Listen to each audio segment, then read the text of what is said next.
Tonight I bought myself the queen. I'm bound for New Orleans, and tonight I'll get that feeling that I'm free.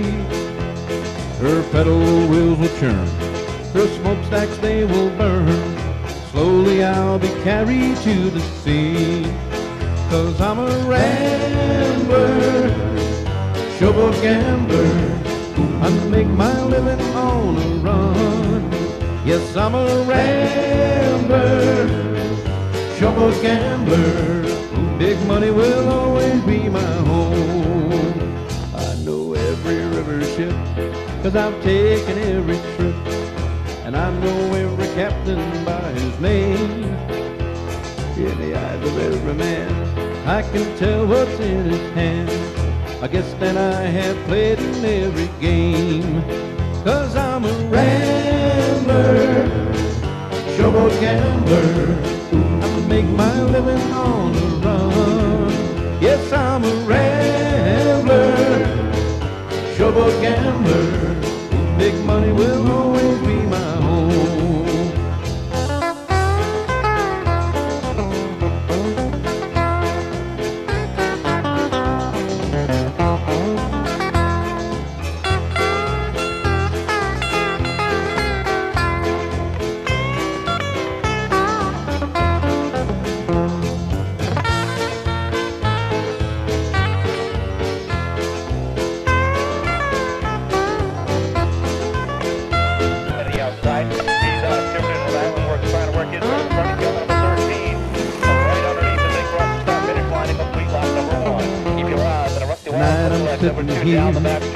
Beneath the chandelier. He's got a long run ahead of him. He's got Seekonk just in front of him and Ledger down the bottom side of the 13. All these drivers had good runs going last week, but way out in front this time Rhode Island.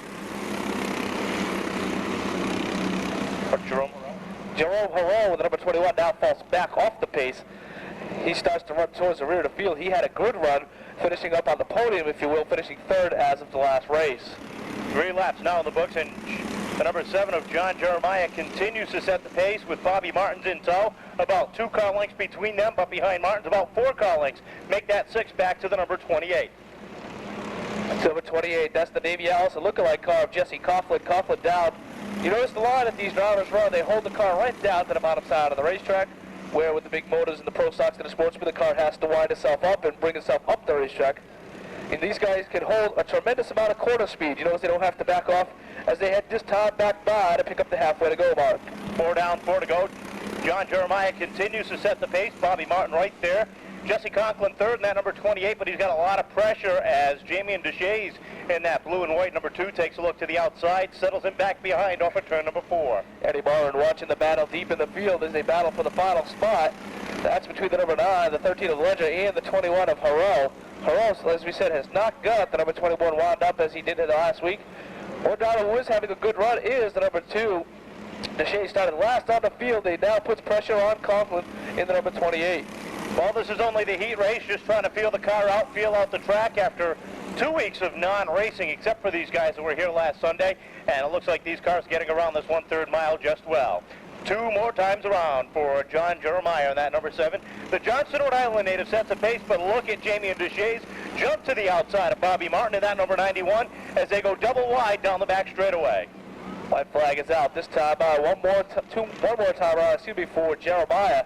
He's having a strong work run with the number 7, but he's got Martins right there. And now Deshays goes to the outside and the snap on number 91. Martin closed the door. Deshays has to back out. Wasn't able to get a run going that past time. We'll see if he can in the final 2 corners as Eddie Moran waves the checkered flag. Jeremiah rolls off at turn number 4 and will hold on for the win, just edging out Bobby Martins, Jamie and Deshays, Jesse Conklin, the top 4. The number 9 picks up the next spot, then Harrell and Ledger. Good this time, Vibe. They're going to line up one more time. Starter Eddie Moran was looking the field over. He didn't like what he saw as they were waiting for one more driver. That's the Jamie and Deshays number 2 car. So we'll have to see if they made some adjustments to that car, knocked the governor up. And that car, we'll have to wait to see what the driver's name is on any of these cars. Well, it also looks like they're going to give him a half a lap penalty to have to try to catch the field as He tries to pick up the pace. The field rolls off at turn number 2. He rolls off a 4 on the pace lap. They're looking to go green this time by.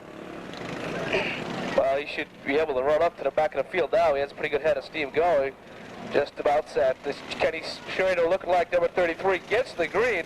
So keep your eyes on the 24 Piarski from the rear of the field. He's going to have to do it with the number 24 car. Well, Deschaines may have a little bit of an advantage. He's already up to full speed. The pack is coming up, and look at him catch the field as they go 3 wide through turns 3 and 4. The 33 comes off at turn number 4 and will lead lap number 1. DJ Vikarski on the inside. Look at Jamie and Deschaines already in the middle of the pack. Well, the Pepsi colors showing it just the way Jeff Gordon does. Don looks to the bottom side of the team car, the number 13. He takes the spot away from him, but not before running up on the back of the Kenny Schrader lookalike, number 33. Well, you got the double deuce out in front, leading the pack off at turn number 2.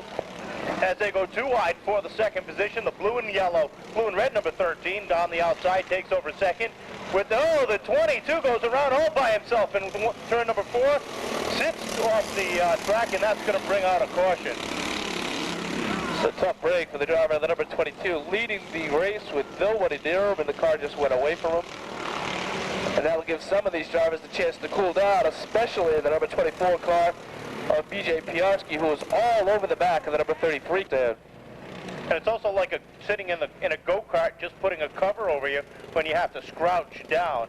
Now, Jamie Deschaines in the number 2 is showing the versatility of these cars and what the differences are between them. He went in the pits with that same exact car. They took the governor off the engine, and he's running with the adult stars of the Mini Cup division after coming in a close 4th place in the Future Stars division. So showing his versatility as well as how evenly matched these cars really are between the youngsters and the oldsters. Like you said, Tiger, is an easy way to get into racing, a great family way, a father-son, father-daughter, mother-daughter, whatever it may be.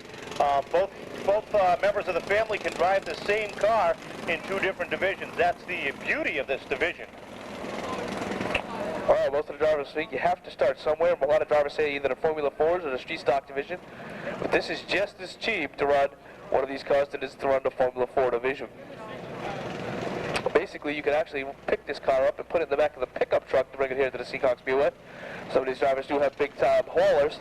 Karina's out on the 13, gets the jump. Schrader trying to wind it up with the number 33. Here comes the 77 to the outside of Piarski. It takes him about a lap to get going. And we'll have to see if the Jeff Gordon colors can come down the bottom side of the racetrack down the back straightaway. Vikarski into the back bumper of that green and yet white number 33 as they come off at turn number 4 to complete lap number 3. And Vikarski is all over the 33. Look at him try to thread the needle, but no room there. You've got the 2 of Deschaines right there behind, waiting for something to open up. Nothing has, and they go 3 wide down into turn number 3. The white 77 on the outside, holding it into the 3rd groove. The 24 in the middle, threading the needle, little contact there off at turn number 4. But Vikarski threads his way into the 2nd position. Piarski now showing the colors, just like Jeff Gordon does. He goes to the 2nd spot with the halfway mark out.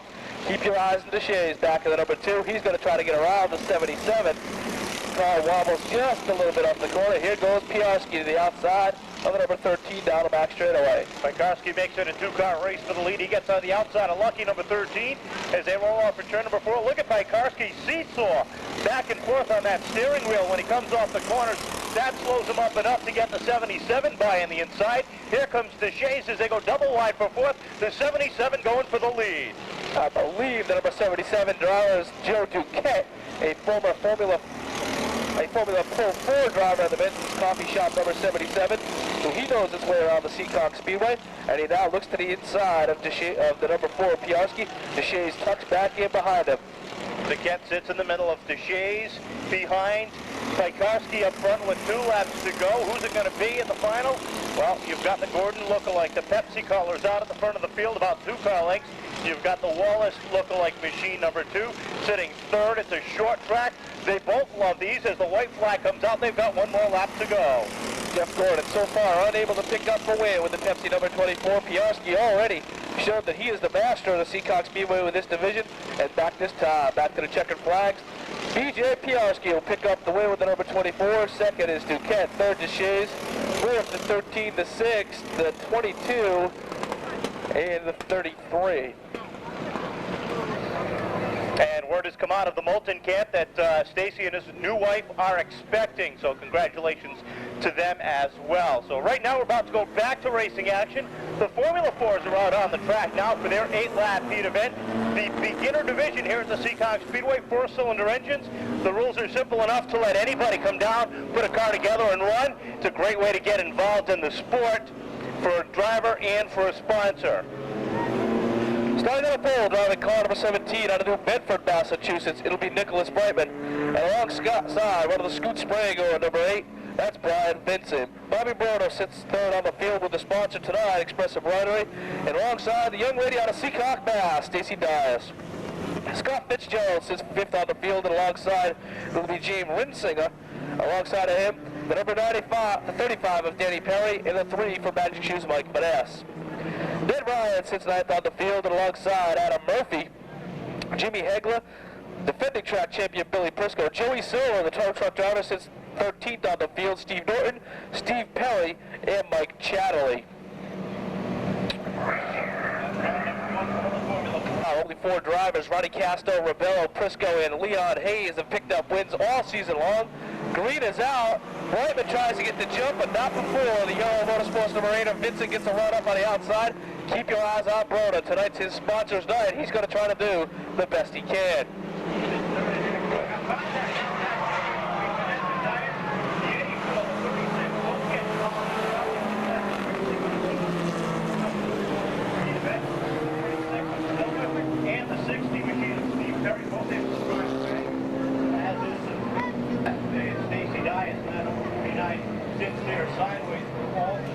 Up Danny Perry. These drivers have all been knocking on the door each and every week, but just gets all horsepowered by the end of the race. Let's go. The fishing vessel end of number 88. And the number 3 for the Ray Vanesso, number 3, that's Mike Maness. Those 2 drivers are going to have to do it from the rear of the field. Warren looks him over, gives him the green.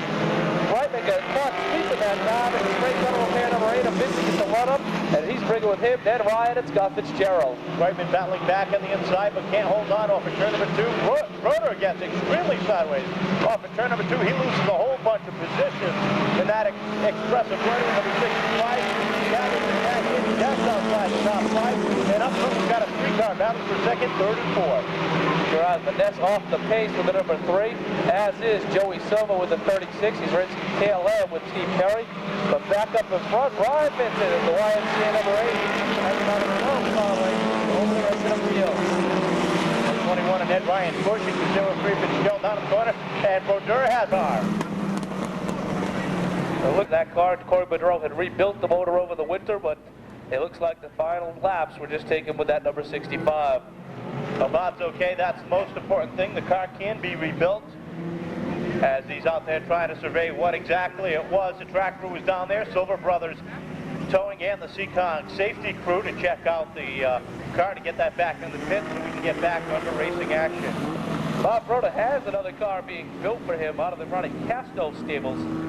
They've been working on the motor. That's Racing Engines has not finished the motor as of last. Bo Young, the number 99 Sportsman car. The number 14 Seekonk Sports Truck of Jay Macedonio. Dan Perry in the number 35 Formula 4. You've got the 17 Street Stock of Kevin Folan and Dave Hutchins, the number 96 Pro Stock, back with us here tonight. They're all featured in this week's Racing Souvenir magazine. While you're checking out the magazine, don't forget to check out Kathy's Corner. Check out. And well, with the break of the action, we'd also like to congratulate Keith Lesniak. Keith is the crew chief on the Chad Chase number 46. He'll be tying the knot pretty soon as well. Last week he tied the knot, that's right. So we've had so many weeks off that we forget which week it is, but Keith tied the knot with Amy, so congratulations to Keith. Keith's mom is just up behind the fourth turn area, so she is very proud of her son. As we said, also Stacy Bolton and Kevin Casper tied the knot, so congratulations to both of them as well. So August, a busy month for all the guys here at the Seekonk Speedway, including the Formula 4s as they get ready to roll off for turn number 4. Green flag is back in the air. Vincent gets the jump once again over Brayman. There comes Fitzgerald on the inside. So far, Prisco, the only man making the move. He's threading his way through the field. Now up on the outside, Brayman now drags Perry back, and that leaves the spot open for Billy Prisco. Briscoe works that inside groove, gets by Brightman, now sets his sights on the back bumper of Ned Ryan in that number 21 machine. Gets by Fitzgerald and sits in third. Dan Perry is glued to his rear bumper. The identical cars now, the 21 of Ned Ryan, Billy Prisco, have their sights set on Brian Vincent in the Cheater Graphics number 8. The Don't Count Out, Danny Perry in the D&D Landscape AA Auto Plus number 35. Now Renault now running in the 4th spot, and he starts to make the move towards Billy Prisco. Billy Briscoe holding on to third, trying to close the gap between he and Ned Ryan. They're both hunting down the number 8 of Vincent. And look how hard Vincent is driving that machine. That car is loose off the corners. That means he's pushing in the middle, trying to loosen that car up. That allows Ned Ryan to close in on the back bumper. And this time by the twin sticks are up for Vincent, Ryan, Briscoe, Perry, and Fitzgerald, your top 5. Adam Murphy having a strong run running in the 5th spot. And the 6th spot is Super with the number 81. That's the former Manny Dias number 81. And he starts to make his move towards the front now as he goes after Scott Fitzgerald. This time by, he's only got one lap as the white flag is out. Well, watch the line. Brian Vincent runs out of turn number 2, trying to hold off Ryan. He drifts up high. Ryan jumps down to the inside. Ryan finds himself leading the pack out of turn number 3. Briscoe is right there trying to find it 3 wide, but can't get it done. Checkered flag is in the air. Ned Ryan will take down the win. Briscoe in for 2nd. Vincent 3rd. Dan Perry. Scott Fitzgerald, your top 5. So as we said, Runners in round number 2, among them Michael Vaines in the number 85. He'll bring him down for the green flag. Alongside him in car number 20 is Derek Robertson. Starting on the inside of row number 2, the number 29 for Dane Saratelli. Outside of Saratelli in the number 7, it's Ryan Vaness. Starting on the inside of row number 3, the orange and white number 70, that's Lenny Guy. Outside of Guy in the number 42 is Lance Cambra. Starting 7th on the grid, car number 9, Mike Ribello. And outside of Ribello in the number 4 is Alex Bernard. Brian Towell starts next in the number 6 machine. Outside of Brian, in the number 0, it's Ron Casto Jr. Starting on the inside of row number 6, Adam Lauren in the number 24. Outside of Lauren, the number 55, it's Mark Croteur. And starting on the inside of the 7th and final row in the number 51, it's Bill Vitello. And outside of Vitello in car number 10, welcome back Lee Hayes. Well, Leon Hayes rejoined the field after taking a few weeks off to be reprimanded by the track officials. Scoot Sprague and the guys brought the car back. Here, the number 24, Adam Lundgren. Lundgren is the former Mike Broder, number 37. So he's been working on that car, trying to get it ready. Ryan Vanessa had taken that car out last week in the final warm-up session here on Thursday night and had the car running right with Billy Prisco. So we'll have to see if Lundgren can get a run-up from the field.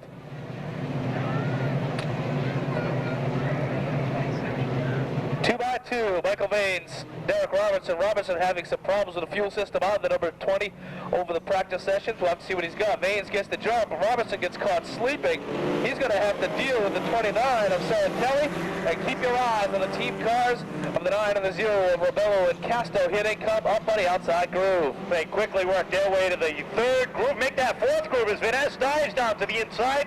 Casto gets caught up high. He's got to back off the throttle, and that allows his teammate Mike Ribello to squeeze in a 3rd and 4th, battling with the 86 of Caswell. Caswell gets a little bit loose off the corner. Look at Vanessa down low in that white number 7 up to 2nd. We said before, there were a handful of drivers that could stop the top 4 here.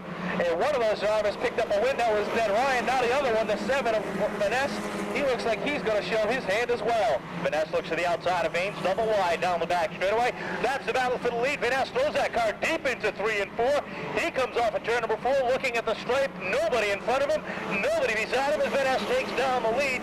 Vaines has to settle in for 2nd, but for how long with Ribello working the outside? Halfway to go, this time by for the Coventry Drive shaft Scirocco.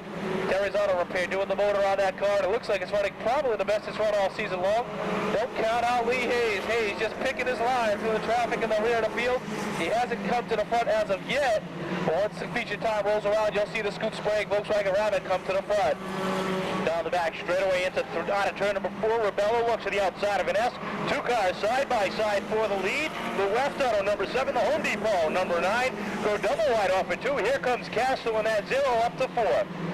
A handful of laps to go this time by, and they better hurry up because they're going to catch the 24 of Lundgren in grinding service number 24. But keep your eyes. The big battle going on for the 5th spot. Robertson, Caswell, Canberra, Leon Hayes, Lenny Guy, and Billy Botello. Hayes trying to get that 10 back into the groove, and he's up on the outside groove. Up in the marbles is contact between Botello and Caswell. Slows both of those cars up. White flag is out. Rebello sets the pace off for turn number 2. Finesse gets loose. Casto gets by on the outside, and it's Casto 1, Casto 2, Rebello 1 off at turn number 4. Back to the line. This time, Mike Rebello gets the win. Ronnie Casto second. Vaness, Baines, Robertson, Canberra, Caswell, Lenny Guy, Botello, Ceratelli. Round out the field, James Lawrence. So keep your eyes on the 70. That's one of your point men. These guys do get points for the heats. Green is out, and here comes St. Pierre, but jumps down after 0 on Mike Tracy. Off turn number 2, St. Pierre finds himself out front. Bamford in second. Look at Spencer in that black number 3, trying to squeeze his way between Bamford and Tracy. Has to settle him back behind with Scotty Estrella and Glenn Young in tow, all trying to work their way to the front at lap number 1. Keep your eyes on Boudreau in the 70 of Lawton. Both drivers winless so far in 1999, as is the 45 of Scotty Estrella. They're going to have to try to get in the show from the back. But Ron St. Pierre has had nothing but bad luck all season after having strong ones in the early half of the race. The car goes away, and right now he looks pretty strong rather than the heat. Off at turn number 4 to complete lap number 3. St. Pierre hangs the back end out. Bamford took a look to the inside, had to settle it behind as he shut the door, as he does off at turn number 2. Kenny Spencer, look at Scotty Estrella, the black number 45. Take a look to the outside, works his way double wide off of 4 with he and Kenny Spencer at the rear of the field. You've got Rob 3, watch for Young to come from the rear of the field. Just about said Eddie Moore lets him go. Ronnie St. Pierre gets the jump again, but Kenny Bamford hangs on the outside of the Service Auto Body number 88. Don't count out Estrella in the B-side auto repair number 45. He's up on the outside groove. Estrella got loose off at turn number 2. He lost the position to the number 21 of Corey Boudreau as the Dickens Sons number 21 squeezes his way in. Here comes the fireball in that black and red number 99 as he works by down on the inside. That's a battle for 5th, but off at turn number 4 to complete lap number 4 as Estrella gets loose again. St. Pierre sets the pace. Spencer up to 2nd. Bamford drops back another position as Boudreau gets a run underneath. They go double wide down the back straightaway. This time by, there's 5 down, 5 to go. Can St. Pierre hold on for the final half? St. Pierre, as we said, has been strong each and every week in the heat qualifier and in the beginning of the feature, but just before the end of the feature, the car goes away. So let's see if the Plymouth native can hold on. He now starts off the 4th turn, but he's going to get some pressure. Here comes Boudreau in the J Motors number 21. And don't count out. Red line. Vaughn looks to the outside of Bamford down the back straightaway. The green and white number 70. The number 2 man in the point chase in 1999. Trying to get his way up into the top 4. But while he does that, Glenn Young gets a run underneath. That's the battle for 5th off at turn number 2. Up front, we've got a battle for 2nd. And the lead as Boudreau gets that pink and black 21. Running on the outside groove with just 3 to go. He's up to 2nd. The Pink Panther now up in the 2nd spot with the family collision number 21. Winless so far in 1999. It's been a few years since Boudreau has picked up a sportsman win. Looking again tonight. This time by St. Pierre gets the 2 to go. Everybody slips and slides off the corner. And here comes Boudreau one more time on the outside groove. Less than 2 laps left, and St. Pierre holds that coveted first position. Kenny hold on for the final lap and a half. Kenny Spencer knocking on the back door. Boudreau trying to find his way in the side window as they come across the straight, dead even at the white flag. St. Pierre gets loose off at turn number 2. As we said before, the 36 goes away just before the end of the race. It did one more time. He's loose off the corner, back to the line. Corey Boudreau gets the win. St. Pierre, Lawton, Spencer, Kenny Bamford, and the 99 of Glenn Young. So that's how close the racing is throughout the field at Pete event, and this is the way they're scheduled to go. On the pole will be car number 2 for Dave Titus. Outside of Titus, car number 65, it's the Rocket Ron Lauro. 2 rows back on the inside, and the number 56, Linwood Cowan behind the wheel of that machine. Outside of Linwood, and the number 26, 2 wins on the season for this rookie, it's Peter Fernandez. Starting 5th on the grid, another rookie, car number 71, winless on the season, but leads the rookie chase. It's Jerry DeGasperi Jr. Outside of DeGasperi, car number 6, the only Ford in the field is Roland Wheeler. Car number 81 rolls off into 7th position. James Lawrence, our defending driver champion. Outside of Lawrence, our current points leader, the number 25 for Brian Souza. Welcome back, Keith Morrow in the number 38. And rounding out the field, starting in the 10th position, car number 28 for Sean Woodward. At this time, just past the Victory Lane area, on the promenade area, if you'd like to stop on down, see Don Torres and the guys from Express Embroidery. Bring down your business card, pick yourself up a raffle ticket, and there'll be a drawing for a $100 already. Dave Titus on the inside, the Rocket, Ronnie Lauro, one of the League USA runners last night. Eddie Moore looks to field over, gives him the green. Titus and Lauro both have feature wins. Titus got a huge jump over the Rocket, and don't count out the G-Lopes number 26 of Peter Fernandez. Fernandez settles in for third, just shutting the door on the number 56, Linwood Cowan. Look at D. Gaspari in that red number 71. Work his way to the outside, trying to get by Cowan the high side. It's a long way around as he tries to work his way towards the front and catch those top three as the Lauro and that number 65 works the outside. Keep your eyes on Lindbergh Auto Body number 71 at D. Gaspari. He's racing with Linwood Cowan. That's for the fourth spot. The two front men sit in the back of the field. That is James Lawrence and Brian Souza. Don't forget, you get points for the heat rounds. 15 points to win the heat and so on back. Only the top spots get it, so you have to get up front and try to hold on to the point battle.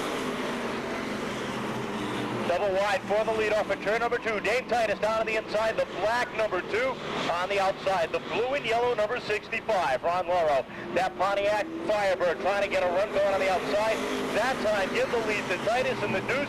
But how long can Lauro hang on to the outside? Those right side tires are starting to burn up. You can see the car starting to go away as the back end starts to come out off the corners. The American Racing tires now starting to wear out on most of the race cars. They have a tire rule in effect here at the Seekonk Speedway, so you can only put 2 tires on tonight. Brand new ones anyway, so that makes you have to use your tires a little bit more.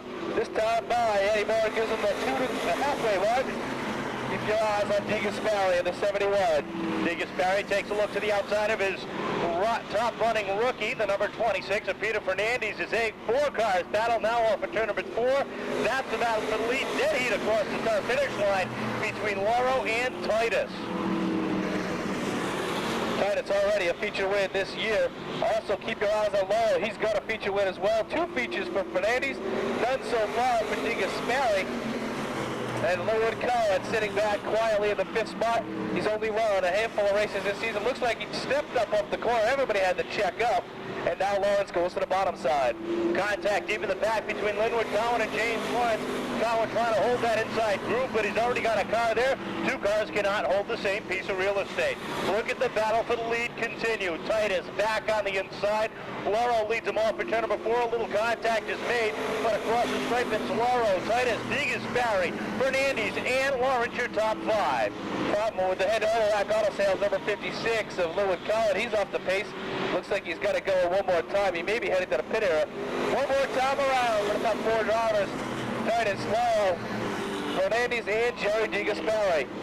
Well, you might think the purse was on the line. Now, the way these drivers are running, contact again off at turn number 4, but just the glory of winning the heat, and that's going to go to Rocket Ron Lauro.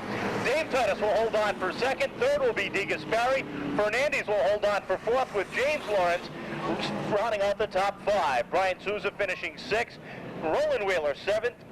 Keith Morrow 8th. Sean Woodward 9th. And the number 50. Fielded toe, green is out. This time, Eddie Moore lets him go, and Wayne Sylvia gets a huge jump over the 18 of Real, but here comes one of the true stalemates here in the Seekonk Street Stock Division. Nancy Sherman now runs in the 3rd spot. Just behind her, here comes the East Providence Towing, number 6. That's Rich Cavallaro. And contact made in the front stretch. Bobby Betancourt bounces off the wall after making contact with Jeremy Lilly and the 92 of Gamache. Looks like Lilly and Brian Connors are tied up, and they finally break free, but not before they give Gainey Gamache a flat left rear tire. So, been leading a handful of before mechanical problems. He's trying it one more time. Green is out. He gets a big jump over Nancy Sherman. But don't knock out Betancourt. Look at Highway Bobby Betancourt. 3 wide already, trying to get the car wound up on the top side of the racetrack. It doesn't look as though that car's bent as bad as we thought. Off at turn number 4, the number 1 of Sylvia leads him down across the stripe. Sherman doing a great job holding on for 2nd. But look at the number 3, Rhoda, working that outside group. Now threads the needle by the number 6 of Cavallero, trying to get by the number 67 of Sherman, battling for position. Contact is made throughout the field. And here comes the number 6 of Rich Cavallero as he tries to work his way to the front. Look at Betancourt work that outside groove. He's not afraid of contact to the outside retaining wall at all. Off the fourth turn, Rhoda lays the fender down on the 67 of Nancy Sherman. She repays the favor.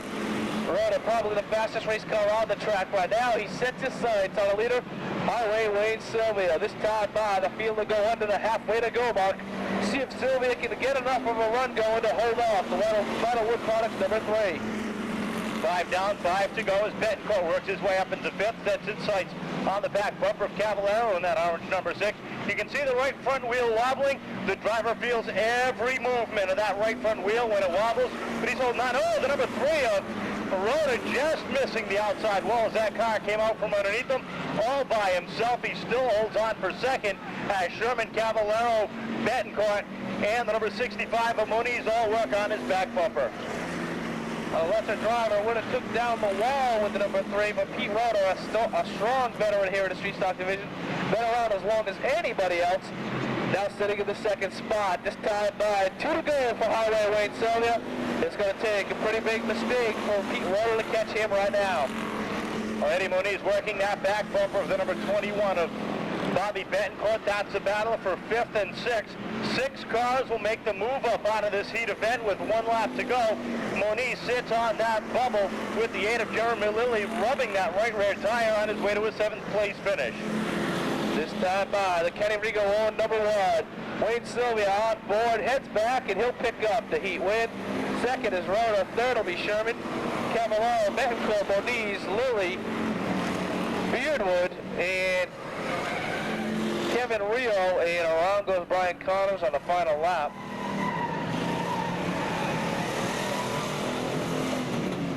Mizu, Gregory Jacobs in the 09, Richard Benoit in the 95, Jeff Sutcliffe in the 36, and Danny Marfeo in the number 95. Round out the field. Green flag is out, and we are racing. Off at turn number 2 they go. That's the battle for the lead. The number 116, Pepe, works his way out to the front. The 116, Jim Sylvia, off at turn number 4. Eric Snow tries to battle back on the inside. To no avail as Sylvia leads lap number 1. Stacy Moulton works his way to the outside. He battles with the 47 of John Belmont down the back straightaway. Now make that. He battles with the number 83 of Eric Snow. Off at turn number 4, he puts that Chevrolet Camaro to a pace as he takes over second. Bobby Rose in the number 24. Following through on the outside. He's up to 4th, sets his sights on Snow. Here comes Mealy down to the inside of Belmont. Can't get it done as Belmont's able to shut the door down into 3 and 4. Up front, Jim Sylvia, the A&J Motorsports number 116. He sets the pace for this heat event. Stacy Moulton currently runs in second. Bobby Rose in the number 24 is third. Eric Snow is fourth. They battle for position side by side. 5th and 6th, it's Belmont and the 22 Amelie. Remiser and Sutcliffe both get together off at turn number 3. That's going to bring out the first caution of this event. In Rhode Island, and Just about said. Jimmy Sylvia to 116. Bad luck has been him over the last few weeks. Green is out. He's racing with Bolton. Bolton down, trying to get a run up on the outside. He was at the Lee USA Speedway running with the Hummy stocks last night, and he now sits back in the second spot. sits behind the 116 of Sylvia. Sylvia brought him up high on the start.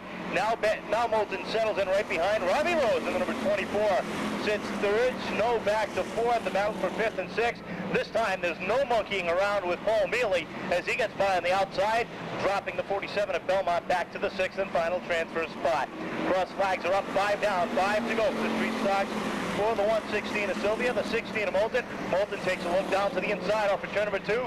Can't get it done, has to settle in back behind. Only a handful of full-frame cars run well at the Seekonk Speedway in the Street Stock Division, and one of them is the second-place point man, Bobby Rose. The F-Court Sons excavating number 24. Led the points for most of the race, but now sits back in the third spot. He's still qualified, and that's going to help him out because some of the guys, Betancourt and the rest, had to qualify a little deeper in the field.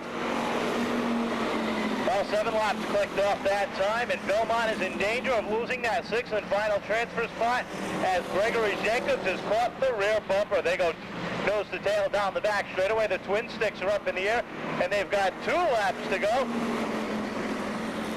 for the 116 of Sylvia and the 16 of Moulton. Moulton gets a little bit loose off it too. This time by, the white flag is out as Jimmy Sylvia going to one more time around, see if he can hold off the hard-charging Stacy Moulton. Moulton is trying to win a race for his new bride. Now looks to the inside of Sylvia as they head down the back straightaway. See if the Cat Country number 16 can hold the bottom line. Moulton's got a nose up to the wheel. They go double wide off in turn number 4. Checkered flag is out. Contact is made. Sylvia holds on for the wins on the outside. Second will be the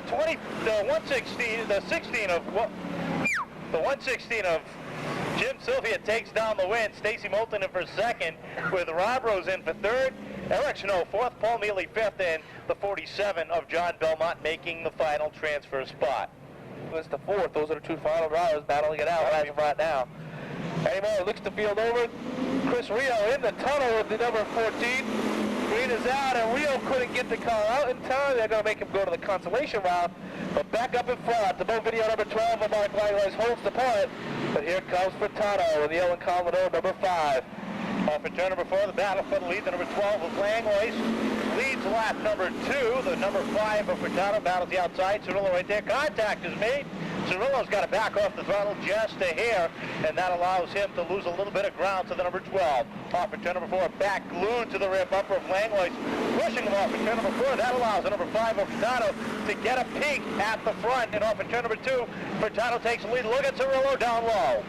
Early in the race, contact was made for the final qualifying spot, and around goes Langlois. He saves it. Cirillo dirt tracks the car. Everybody bunching up off the corner. Everybody straightens out. We were just saying contact was made between Gumbay and the 99, and that shuffled the pack all over again. And now the battle begins one more time, Kevin, for the final qualifying spot. Well, right now it's a three-car battle for that sixth and final transfer spot. The 99 of Al Clements, the fourth, the 32 of Rob Mohan, the 26. 32 of Bernier, the 26 of Mohan, side by side. Here comes Langlois back to the inside, trying to find a transfer spot. Halfway through this heat event, 5 down, 5 to go, and Langlois finds himself in 6th. Keep your eyes on the Crow, Barry Shore, the number 85. He's got a feature win already. He's had a few weeks off for being reprimanded by the track officials, but now looks to get himself back into a qualifying spot. Don't count Al Mohan in the SET truck at number 26. He's still one of the top runners here with a former Pete Fernandez car. Mohan gets loose off the corner. The 85 of Barry Shaw battles to the inside. That's a battle for 6 as the 12 of Langlois gets loose. The 85 of Shaw glued to his rear bumper. Mohan finds himself on the outside looking in. Langlois up to 5th. Shaw sits 6th. Mohan back to 7th. As of right now, Barry Shaw has the final spot. Now leaves Mohan, Henry Bernier, Teddy Bernard, and Turk Gumbay all going to the qualifying round. Tommy Furtado has checked out, this time by the Ellen Commodore. Broadway Kitchens number 5 will get one more to go. Final time around 1/3 of a mile left for Furtado, as he's got an easy breeze to this one if nothing breaks. Cirillo holding on for 2nd, Clements 3rd, Clements 4th, Langlois and Shaw the top 6. Mohan continuing to knock on the door for a transfer spot. Back to the line, Furtado picks up the win. Jody Cirillo gets 2nd. Al Clements gets 3rd. Al Clements gets 4th. Langlois, Barry Shaw in the first car headed to the consolation round will be Rob Mohan. Only first of 2 heat events. 10 laps will be the distance, and starting on the pole in car number 84 out of Taunton, Mass will be Bernie McDermott. Outside of McDermott out of Onset, Mass, and the number 87 is Tracy Olette. 2 rows back on the inside out of Tiverton, Rhode Island, the number 94 for Dawn Carrero. Outside of Dawn out of Warwick, the number 2 for Tom Kiefer. Number 20. Great to see him back behind the wheel. We get ready to go green this time by McDermott and Olette to bring him down. Green flag is out, and they are underway. Tracy Olette, one of the hard luck drivers here at the Seekonk Sports Truck Division, but knocking on the door to get his first win all season, just falling off. Another truck falling off at the number 94, Dawn Carrero. She's on her way to the rear. Keep your eyes on the number 20. That's a brand new truck for Stan Sherman. He's going to have to do it from the rear. He had a truck built last year. This is a brand new one, so keep your eyes on him. As well as the number 1 of the first-time truck champion, Billy Clark, the Aces veteran, now trying to make his way to the front. Six trucks battle side by side, nose to tail for that top spot.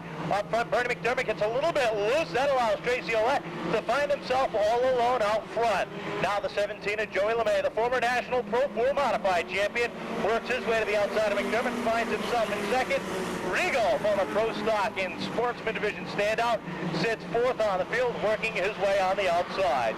Stanley Sherman trying to hold on in that number 20. Truck goes around all by himself off at turn number 2, and that's going to bring out the caution. A new truck for him because he couldn't hold it on. Just about everybody up there has feature wins except for Ouellette and McDermott. Keep your eyes down the field, inches towards the gas line. Ouellette gets on the gas, he catches Joe LeMay sleeping. So does he catch Bernie McDermott, and here comes the Ashley Ford number 64 of George Rigo. Rigo finds himself into third off at turn number 2, but look at LeMay on the outside. As the 14 of Macedonio gets sideways, the 2 of Kiefer goes around. The 84 McDermott has to back off the throttle, and they do all qualify in the truck division. But the tough part is, if Macedonio doesn't qualify through the heat, he'll have to come in from the rear of the field. Well, the waiting to see if he can come back out. If not, he'll have to go to the consolation round as we get ready to go back to green. Ouellette and LeMay around the front row off at turn number 4. Looks like Macedonio is not going to make it. Green flag is out. Ouellette leads him down, but LeMay back on the outside. They battle double wide off at turn number 2. Macedonio dives out of the pit area well off the pace. He's going to have to hope for a caution to catch up. He may be just using this as a test time to see if he can get the bugs worked out of the number 14. Back up front, Joe LeMay in the Anytime Plumbing number 17. Look at the line that Joe LeMay runs. He runs off the bottom side of the racetrack. Ouellette runs right down on the grass. That's about a groove and a half coming out. That's where the truck likes to run. He's got nobody there, so he can run the groove all by himself. Well, LeMay, you can almost say he diamonds the track, which means he makes 4 corners. The middle of the track is the high point. The middle of the corners is the low point. But it's working for him as he rolls off at turn number 2. Leading the pack, Tracy Ouellette in for second. But look at the battle for third. Rigo gets cut up on the high side. Robin Sloan down low. That yellow number 4 works to the inside. Double wide for second. Sloan finds herself there, but just about out of time for your leader as LeMay rolls off at turn number 4. Robin Sloan already a feature winner this year, as is the 17 of Joe LeMay. We'll have to see if one of these guys can pick up a win here tonight. Momentarily, we'll be talking to Don Torres from Express and Broadway, but back out in front, 2 to go, this time by for Joe LeMay. Robin Sloan trying to close that gap. It looks like she's just about out of time because she sits about 10 truck lengths back. Ouellette sits in third. Rigo fourth. Turpinning working that back bumper for fifth with the white flag out one more time around. Pro 4 Modified champion Joe LeMay down into 1 and 2 with the Archie Sherman Ford. The Chevrolet, of German, down the back straightaway. He's going to stretch it out a little bit more. The WWF Ford of Robin Sloan can't get a run on him. And this time, back to the line, LeMay picks up the win. Sloan is second. Ouellette, Rigo, and it looks like the 1 of Billy Clark beat out the 5 of Rich Turpin. Take one of the blue tickets. My wife and children up there handing those out right now. And also throughout the evening we'll have people going out throwing and slingshotting t-shirts into the stands. So if you wave your hands high, you're able to get one. All right, we saw one of you back to racing action. Sit back, relax, enjoy the show. We'll get back to you in just a minute. But the Seekonk Sports trucks are out on the track for round number 2. Starting on the pole, car number 6 truck on the inside of row number 2, the number 43 for Alan Leach. Outside of Leach in the number 92 is Nick Macedonio. Pat McCrone rolls off 5th to the number 65. Outside of Pat, Mike Brayman in the number 27. Starting next on the grid, Brian Clark in the number 21. Outside of Brian, Kevin Casper, the newlywed, in the number 28. Ray Zulia rolls off 9th on the grid in the number 24. Outside of Ray, it's Bill Flint in the number 13. Dave DeSilva rolls off 11th on the grid in the number 48. Rounding out the grid, the number 18. Welcome back, Johnny Tripp, and the 99. Back with us once again as we get ready to roll off of turn number 4. Joshua Wheeler behind the wheel of that machine. Green is out. Look at Alan Leach trying to get a jump on the 63 of Mike Butts. Butts gets a little bit loose in the corner. Leach has to back off the throttle. And Nick Macedonio on the outside, the blue and white number 92, as Brayman gives him a shot heading into 3 and 4. Johnny Tripp making his way from the rear. He's been back after a couple of weeks off after sustaining some back injuries in an earlier accident this season. Keep your eye on the front in the rear of the 420 on the 24 and the 18. Those two drivers toward the better tier in the sport truck division. Contact made up right around with Macedonia. Kevin Casper gets around as well, just like everybody scattering. Prohibiting any parking on Route 6. That's right, any parking on Route 6 will be prohibited for next Sunday's Demolition Derby Fireworks Spectacular. So if you're coming down to enjoy the fireworks, come on down, have a seat, and enjoy the whole show. It took Francis Vendetti and the officials quite some time to convince the town that they would make adjustments to the traffic problem out in the front. So as you come in, be patient with the traffic situation that we have here. We're going to try something a little new this year to try to get the traffic in and out a little quicker. Just about set. Roscoe DeJesus gets the green, tries to get the jump over Brightman, gets him to the second speed, and down here comes Mike Brightman. He's going to wind the King's End, number 27 up on the outside groove. Here come the big guns. Billy Flynn, Brian Clark, Ray Sawyer, and Johnny Tripp. Off at turn number 4, Brightman gets a run to the inside of DeJesus. He's got someone back behind as DeJesus shuts the door, and look who's coming on the outside. The black and red 13. Who in the world is he? It's Billy Flynn, 3 wide. Action McCrone gets onto the inside. Contact is made. Brightman finds himself a ping pong ball and has to back off the throttle. Mike Brightman found himself running with 3 of the big guns. He made contact with Flint. Messed up on the outside. Third 24 of Ray Sawyer. Now everybody straightens out, but Roscoe DeJesus in the Westport excavating number 26 has chipped out from the field, and we'll have to see if Billy Flint has enough time to run him down. Well, he's just about halfway through this heat event, and Flint is on the move. He's gotten by half the field after starting 10th on the grid, sets his sights on the leaders, but he's only got 5 laps to do it. He's passed the rest of the field. The first 5, the second 5 are going to be the hardest. He's got to run so far tonight. Flint, just one of the nice guys in the Seekonk Sport Truck Division. Just behind him, one of his stablemates, driving the number 65, that's Pat McCrowan. McCrowan in the K&D Collectibles number 65 is starting to get some big-time pressure from Brian Clark. Around, once again, goes Macedonios. Kevin Casper, the 27 of Brightman, and I believe it's the 18 of Johnny Tripp. Well, contact was made going into the corner between Tripp and the 18 and the 27 of Brightman. That put both trucks around. Kevin Casper, with nowhere to go, had a spin to avoid, as did the 92 of Nick Macedonio, and you can see he's lost the right rear wheel. That sits down in the infield. He stops just in front of the Silver Brothers Towing to help him back into the pits, and Johnny's Tripp luck does not pretty much picks up where it left off a few weeks ago. Down for the green with a 13 of Billy Flint on the outside. We wondered if Flint would have enough time to catch the 26, and that caution just answered our question. Well, one guy, Roscoe DeJesus, didn't want to look over his right-hand shoulder and see. He was the bullfrog, Billy Flint, in the yellow cab, number 13. And just off his right-hand tail is the fluorescent number 24, the nose of Ray Sawyer. The field looks 2 by 2 this time by Eddie Moore, looks him over, lets him go. DeJesus gets the jump, but here comes the bullfrog, riding the Brian Floro and Chevrolet up on the outside groove. Well, if you watch Billy Flint, you know it takes him about a half a lap to come up to speed. And just as they hit the halfway point on the track, he's dead even with the 26 of DeJesus. And off of turn number 4, they battle side by side across the stripe. It's a dead heat. Roscoe DeJesus has been around for a long, long time, owning cars, driven by the great Bob Stockel earlier on in the 70s and 80s, and now sits behind the wheel of a Seekonk Sport Truck. 2 to go this time by DeJesus, trying to pick up a heat win here tonight. Down off in turn number 2, Flint settles him back behind, tries to make a run on the outside, can't get it done that time with a white flag high in the air. McCrowan, Soulier, and Clark all battle for 3rd, 4th, and 5th.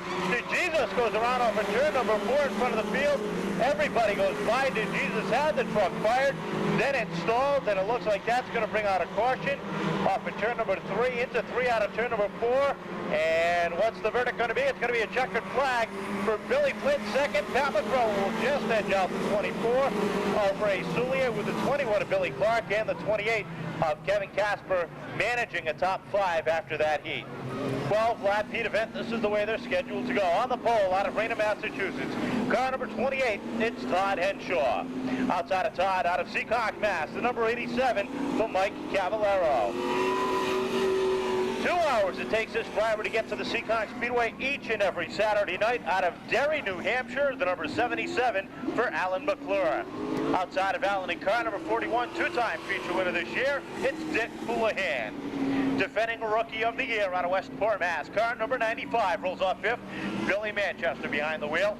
Outside of Bill out of Somerset, Mass, the Shark, Chad Chase. The Pro Stock's only three-time feature winner in 1999. Car number 99 out of Warwick, Rhode Island, it's Neon, Wayne Dion. Outside of Wayne, out of Barrington, Rhode Island, car number 0, the CompuTrust machine for Ray Alexander. Kenny Morissette back with us in car number 21. He hails from Warwick, Rhode Island. He rolls off 9th on the grid outside of Morissette. Out of Taunton, Mass, in car number 34, it's Dave Poirier. Ray Lee, the longtime veteran here at the Seekonk Speedway, rolls off 11th on the grid. He hails from Berkeley, Massachusetts, and starting scratch out of Pembroke, Mass, car number 3. Welcome back, Joe Goodrow. That's the way they're scheduled to go. 12 laps the distance for this first ARC Pro Stock Heat event. Some of the best in the business run here at the Seekonk Speedway. Track champions just about everywhere you go. Wayne Dion, Dick Houlihan, Alan McClure, and that's only in the first heat. Eddie Moore looks to field over Henshaw and Cavallaro just about set. Green is out, and Henshaw gets the jump, but here comes the side plus number 87 of Mike Cavallaro. Cavallaro trying to hold on to on the outside as the 77 McClure gets a little bit loose off the corner. Here comes Hooley on the outside, double wide for position number 3. Henshaw leads him off at turn number 4. Feature wins for the March Spots number 41, the Len Ellison body column of Dick Houlihan, but he's got some tough competition. Here comes the Shark, Chad Chase. Chase, probably one of the hungriest drivers in the Seekonk Pro Stock division, and now has the car running up on the outside groove. Well, Billy Manchester sliding back down to the inside. Cooley has gotten by now. Chad Chase works the outside. Dion right there behind, trying to find a hole off return number 4. Henshaw in the number 28 sets the pace. Cavallaro on the outside holds on a second. McClure is third. Cooley fourth. Manchester rounds out the top 5. Just outside of the top 5, the Shark sits in the 6th spot, excuse me. The three-time feature winner in the Fantasia number 99 is Neon, Wayne Dion. Keep your eyes on these drivers. They're just going to get the cars qualified into the feature. Come feature time, these two will be on fire. 5 laps are down this time. Henshaw continues to set the pace, and now Cavallaro starts to slide back on the outside as McClure gets by. Here comes Manchester and Dion, all working the inside. 6 down, 6 to go. Todd Henshaw has had some strong runs all season, recording some of his best finishes to career. But keep your eyes on the 77 of Alan McClure. He is winless in the last couple of seasons. And now the Peter Palm Landscaping number 77 running in the 2nd spot. McClure has never won a race here at the Seekonk Speedway, especially in a Pro Stock, but he loves the track. That's why he makes the 2-hour trek from Derry, New Hampshire. He sits in the runner-up spot with 4 laps remaining, with Billy Manchester in the number 95 knocking on the back bumper. Dion is right there as well. Manchester, not one of the flashiest drivers in the Pro Stock division, just picks his way through the field. All of a sudden, surprise, the Rainbow Red number 95 comes out in the 3rd spot. He's not one of the flashiest drivers here, but he does get the job done. On the other hand, one of the flashiest drivers is now sitting in the 4th spot. That's Dion, Wayne Dion. All the twin sticks are up 2 more times around. Dion has to get by Cavallaro, and then the outside groove is his, but he's just about out of time because the white flag is out, and Todd Henshaw leads him off in turn number 4. Henshaw with the Everett Auto Parts. Lexus Auto Body number 28 continuing to plug away. This is a very fast-paced heat. Keep your eyes deep in the field. They're trying to jostle for the last positions. Back to the line. It's going to be Henshaw to get the win. McClure, Wayne Dion, Billy Manchester, Chad Chase, Dick Houlihan, and the 87 of Mike Cavallaro. Well, Wayne Dion just set notice to all the drivers in the Pro Stocks. Those 3 wins he has this season is not a fluke. He's looking for win number 4 here tonight. Making some noises out of the carburation, so we'll have to see what they can do. Driver of the number 2 out of Johnson, Rhode Island, it'll be Tom Scully. Alongside of Scully out of Manville, Rhode Island, driving the Hayden Speed and Custom number 27, it'll be Danny Gamache. Starting 3rd on the field, this driver has been so close all year long. He drives the Dave Gomes Jr. on number 15 Out of Burlow, Rhode Island, it'll be Mike Hassel. The 02 starts number 31. He'll start alongside of Martin. Then brand new colors for the Somerset, Mass native, Jeff Thompson. Dave Hutchins back after a few weeks off, as is the Coventry, Rhode Island 00 of Rich Carparco, and the Westport, Mass driver in the Applebee's Restaurants number 81, Bobby Tripp. Well, that is a cool-looking car, the 00 of Carparco. It's very flashy, very sharp-looking, but right now we're going to green. We'll see if it runs as good as it looks. Right away, up in front, around the outside comes the Hayden Speed and Custom number 27 of Danny Gamache. Looks like the two of Tom Scully isn't as well as he thought it was going to be. He'll have to try to hold off a hard-charging Matt Dewey and an even harder charging flying Freddie Estelle. Dewey working that outside groove. That's a battle for second. The Deuce and the 02. Dewey on the outside, the charcoal-colored 02. Scully down low, fast enough to hold them off. But for how long? Because a lot of competition behind Dewey on the outside. Matt Dewey, a former street stock champion here at the Seekonk Speedway. They've had a lot of bad luck over the season. We restarted the McCallum chassis a few times, but he now takes dropping on a rotor number 2 to the second spot. Well, while Dewey settled in front of Scully, that opened up the outside groove for two of the hottest drivers at the Seekonk Speedway. The Flying Freddie Estelle and Radical Rick Martin. They both work the outside groove. Car owner following his own machine, third and fourth. Both cars with the Lopes Construction emblem on the hood of the race cars. We'll have to see which of the Lopes cars can come out on top. The defending track champion Ricky Martin or Flying Freddie Estelle. Matt Dewey took a look down the low side of Gamache. Gamache closed the door. This time by the field gets the halfway to go. Gamache drifts up a little bit again, but here comes Estelle on the outside. He is definitely flying tonight. Martin dives down to the inside, Dewey, and now Martin finds his car second, and is the car he's driving third, right behind the 27 of Danny Gamache. If Danny Gamache had a mirror, it would be full of the G Lopes team members. Here comes Estelle up on the outside, serving notice. He wants a feature win tonight. He's already got one this season, and 2 feature wins for Ricky Martin. Now looking for his third tonight. Well, Danny Gamache has got to be real careful here, because he drifts up the track, putting the 14 almost into the marbles. He doesn't know who's behind him. If he knew Martin was behind him, he would hold that car down to the inside. His contact is made deep in the back. Scully and Hutchins both go around. That's going to bring out a caution. That's not what Danny Gamache wanted to see. He did not want to see the caution of Ricky Martin. And on the outside, the famous blue and yellow colors and the black wheels and nothing flashy about the number 14. Both cars, either the plain or the exciting colors, both cars run extremely well. The field 2x2 just about set to go. Gamache gets the jump over Freddie Estelle, but he's going to have to make a quick move, because here comes the black number 24 of Rick Martin. Martin now trying to push on the back bumper of Gamache. Both of the G Lopes construction cars now all over your leader Gamache. They both step up to the outside groove, and Danny Gamache looks like he's about to get swept under the rug. Your new leader down the back straightaway driving the Estrella Trucking G Lopes construction number 14. It's Flying Freddie Estelle. Estelle comes by this time and gets the 2 to go mark. Still in the second spot is the Hayden Custom Speed number 27. That's Gamache, but here comes the defending track champion up to the outside groove. That's Radical Rick Martin. Martin with 1 lap to go. See if he can get around Gamache for the second spot and make it a 1-2 G Lopes finish. Down at the 3 and 4 for the final time. Estelle leads him down, checkered flag in the air. He'll hold on for the win. Martin for second, Gamache third. As the 02 of Matt Dewey just fell off the pace in the last couple of laps. And that's going to be looks like he may have a flat left front tire in that DeRocha Landscaping McLaughlin Automotive Store 02. Tough break for him, as he was having a very good run. But congratulations to Flying Freddie Estelle, Radical Rick Martin, Danny Gamache, the 15 of Mike Hassel, and the 81 of Bobby Tripp rounding out the top 5. 2 of Henry Bernier getting together with the 09 of Gregory Jacobs as Jacobs about set, green is out, and here comes Lilly. In the Manfred size number 8, he showed some strong motor the last couple weeks before rookie mistakes and taking him out of the race, but he now runs down the back straightaway. On the outside, the number 26 of Rob Bohan, but don't count out Beardwood in the 28. He's got a feature win already in the WSA Trucking Camaro. Well, watch the rear of the field. 10 cars remain on the track. 2 cars will not make the move up. Lou Romiza and now Ted Bernard sit in those two positions.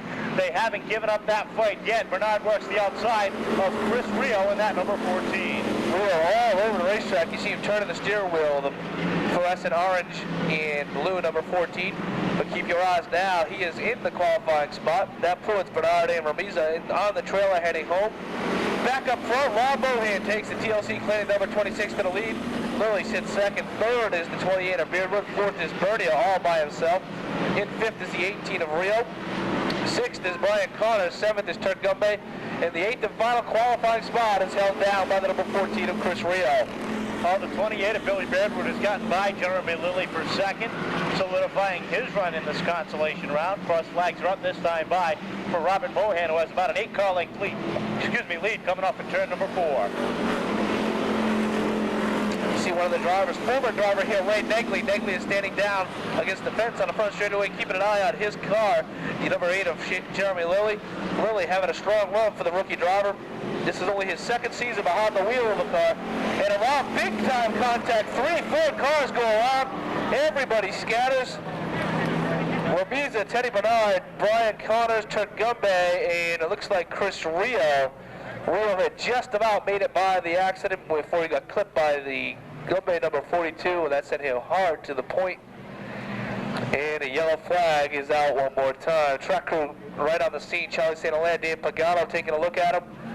Well, the way Charlie turned around at Mohan, 4th, Kevin Rio, 5th. 6th will be Turk Gunbay with the 49 of Ted Bernard and the 14 of Chris Rio. Your top 8 finishers, those are the cars left on the track when the checkered flag drops. So, street stocks are all qualified. The Seekonk sports trucks will be rolling out in just a second. Well, the Silver Brothers Towing now still trying to hook up the Chris Rio number 14. They're trying to take the car off without doing any more damage. That's kind of a tough way to hit, as we said. On the point over there where the pit gate is, Chuck Tanner and the guys and girls on the track crew trying to do their best to clean it up. Next up should be the truck qualifier, the final consolation round. 609-531 and 609-460. If you have one of those tickets, stop down to the Express Embroidery booth and see Don Torres. Oasis number 27, it'll be Mike Brightman. Don Carrero start next with number 94 alongside. Out of Cumberland, Island, it'll be Dave De Silva. Bernie McDermott and Josh Wheeler bring up the next row. Stanley Sherman in a brand new truck. And Nick Macedonio out of Warren, Rhode Island. Behind the Dodge Dakota RT sign with the Seekonk Fire Department and the Roses Garage. The field is 2 in hand. Green is out. No, yellow comes right back out. Ethel Nato did not get up to... He was unable to join the rear as well. Green is out this time by... Ethel Nato holds her spot, this time down at the 1 and 2. It's the Kings in, number 27 of Nick Brightman. Brightman down the back straightaway. Brightman already a feature winner this season, has had some bad luck over the last few weeks, but now continues to set the pace off the corner. Here comes David De Silva. De Silva running in the Chicken Power number 48 up to the outside of Nato. And he's going to try to take over the second spot, and he's having a strong run, probably the best run of his career. Nato trying to hold him off down the bottom side of the racetrack. See if she can't get another run going down on the bottom. De Silva trying one more time up on the outside. Here comes Dawn Carrero driving the number 94. She battles now with Bernie McDermott in the 84. And everybody's scattered around across the racetrack. Jay Macedonio stuck deep in the pack. He can't get a run going with the Columbus Oil number 14. Nor can the number 26 of Roscoe to Jesus. All the battling deep in the field. And what's that do? That leaves the number 27 of Mike Brightman out in front, almost a straightaway ahead. Carrero up the pace with the World War Seafood number 94. She goes to the rear of the field. De Silva sitting in the second spot, then Nato, McDermott, Roscoe to Jesus battling with the Columbus Oil number 4 of 94.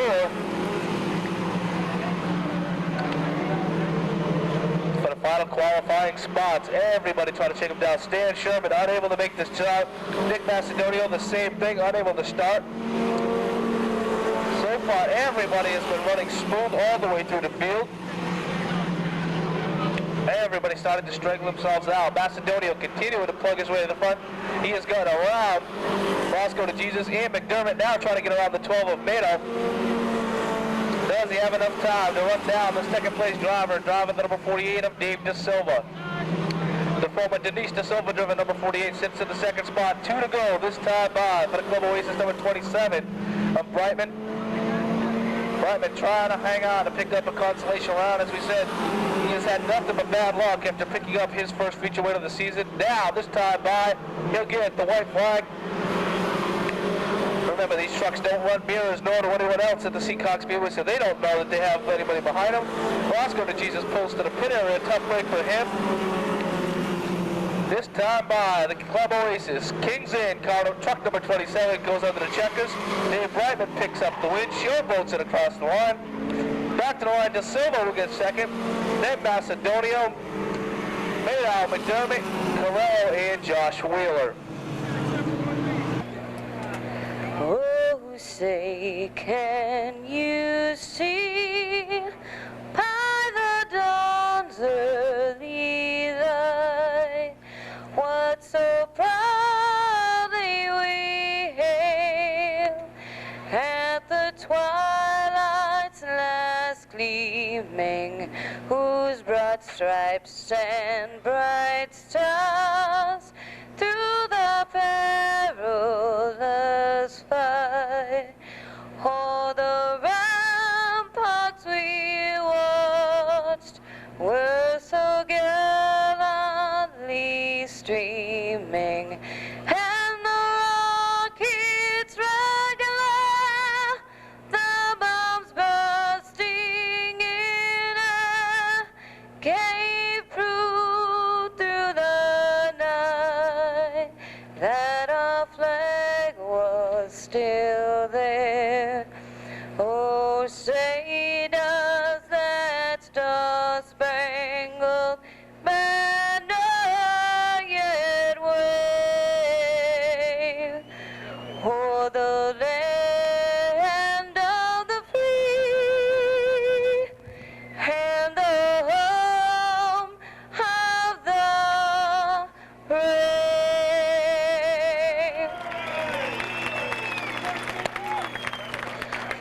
Thank you very much, Cindy Cuttermash, singing tonight's national anthem. Of course, the beautiful 1999 Dodge Dakota RT sports truck from the good, beautiful Fino. It's a kit car designed by and built by the good folks at the Toy Store out of North Providence, Rhode Island. They're on hand, located next to Victory Lane. Stop on down, check out that beautiful kit machine down there on the track. Now, I was just told some of the best news all season long for you racing fans.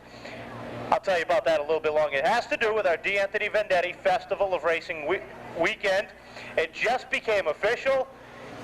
I'm not going to go any further. I'm going to tell you about that a little later on when the timing is right. Right now, the time, I just don't feel right. Right now, though, before we go any further, it's a great time to open up your programs, your racing souvenir programs, to the center page, the Cisco's Performance page, and tonight's racing souvenir. Poll car number 7 out of Johnston, Rhode Island. That's John Jeremiah. Outside of Jeremiah is Bobby Martin out of Attleboro, Mass. in the number 91. Jamie Deshays rolls off on the inside of row number 2. He's from Ringe, New Hampshire. Outside of him, out of Lynnfield, Mass. in the number 28, that's Jesse Conklin. Starting on the inside of row number 3, the number 9 of Chad LeBrecq out of Littleton, New Hampshire. Outside of him is Jason Hero. I apologize, I was calling him Jerome after his good old dad earlier. And the number 21, and rounding out the field is Brent Lederer out of Arlington, Vermont in the number 13. The first feature event of tonight's racing action brought to you by Express Embroidery. And Comp Trust is underway as they come off at turn number 4. The green flag is out, and Bobby Martins gets the jump. Jeremiah does not pick up where he left off earlier in his heat. What's up? Problems already off at turn number 4. It looks like Jesse, no, I'm sorry, that's Bobby Martins in the number 91 off at tires. They're a little similar in paint schemes. Off at turn number 4, Bobby Martins is leading the pack. The number 28 of Jesse Conklin is second. Can Jamie and Deshays pick up win number 17 in 1999? He sits fourth on the grid right behind Conklin in front of Jason Hero. Hero rounds out the top 5 with the number 7 of Jeremiah, the 13 of Lederer and the 9 of Lebrecht rounding out the field. He's about to go a lap down to his teammates as Conklin makes a move to the lead off of turn number 4. Double wide for the lead. Make that 3 wide. Jamie Deshays tries to thread the needle. He gets by Conklin. Now sets his sights on Martins off of turn 4 as Lebrecht has to back off the throttle. I'm sorry, Conklin has to back off the throttle to number 28. I apologize about mixing up the names. Finds himself in 4th. Perot is 3rd. Deshays 2nd. Martin leads him down off of turn number 2. Starting to string themselves out off of turn number 4, the 91 of Bobby Martins. Out of Attleboro, Mass, leads him down. That is the Resort Services colors. And Resort Services part of the Seekonk Speedway package in 1999. And Jamie and Deshays, one of the hottest drivers in the Mini Cup action for the Future Stars of America, doing double duty tonight here and along with the adults. He'll be out later on down the back straightaway at just the halfway point. Bobby Martins, Jamie and Deshays, the 21 of Jason Hero. I'll get that right eventually. As they cross the line, nose to tail, 1, 2, 3. Jesse Conklin about 5 car lengths back, or I should say 5 half car lengths back down the back straightaway. Bobby Martins in this half scale, Winston Cup style spec car. All these cars are designed, built the same, off the same jigs, off the same engine builders, to keep these cars as even as possible. And the only difference, you can set the cars up for the different tracks, and the drivers are a little different. Their styles are different, and you can see that the way they're running. Look at the line Bobby Martins runs way down on the bottom down the straightaway. Deshays just runs a little bit higher like the drivers that normally run here, and it looks like it's worked for him in the past, but it doesn't look like it's going to work for him that much because he settles in back behind with 5 more laps to go. Now Deshays gets a run on the outside. No, he doesn't. Has to settle in behind as Perot is right there. 1, 2, and 3. Martins leads him down the back straight away. Deshays takes another look to the outside. The car runs is a little bit quicker than Martins. Martin gets a little bit loose with some help from his friends. Deshays has to back off before he takes the leader out. But it doesn't look like that's slowing him up any. Martin opens up about a 2-car length lead down the back straightaway as Deshays tries to gather it back in with 3 laps to go this time by. It's Martins, Deshays, Hero, and Conklin, your top 4 cars. Deshays once again tries another run on the outside. He knows he cannot get to the inside as Martin is doing a great job holding off that inside groove off of turn number 4. Now contact is made again, but Martins is able to hold off Deshays off as with the 2 to go marker, they roll off at turn number 2, opens up about a 1.5 car length lead over the number 2 of Deshays. Hero is now closed in on the back bumper of Deshays in that number 21 with a white flag out. Final time around. Can Martins hold on for the win as they head into 1. Deshays up high. Gathers it back in, tries a slingshot move off at turn number 2. Can't get it done. He tries back up on the outside. Martins continues to hold that inside groove. Deshays closes in the back bumper, gives him a shot off at turn number 4. Checkered flag is out, and Bobby Martin will hold on for the win. Jamie and Deshays in for 2nd. Jason Hero 3rd. Jesse Conklin 4th. Running for 5th, that's going to be the number 7 of John Jeremiah, with the number 13 of Brent Lederer 6th. And rounding out the field, Chad Lebrecht out of Littleton, New Hampshire, rounding out the field. Well, we told you a minute ago about Resort Services being part of the Seekonk Speedway team in 1999. Nettie Festival of Racing weekend on October 9th and 10th. The winner will be drawn, and they'll get a dream vacation of up to 25 giveaways. One more time, ladies and gentlemen, a big...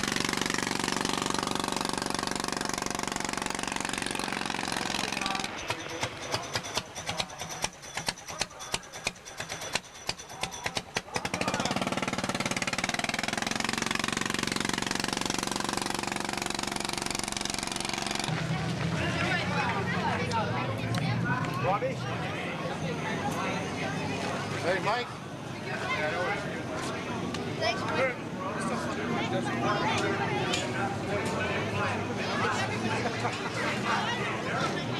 Bobby!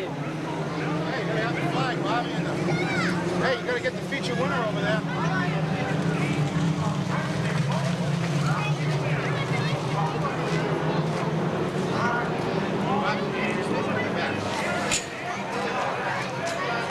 Don't come up, snap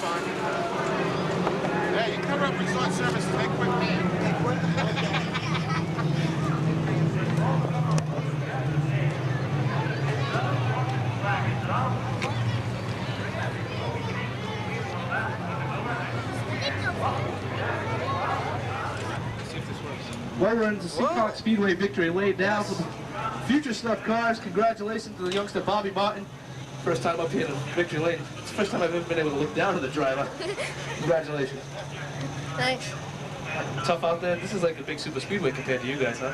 Yeah. I want to thank your dad and everybody who sponsors real quick. I think my dad, Mike Hammond, Snap-on, ASP, and that's it. And Limburger Trailers. Limburger Trailers.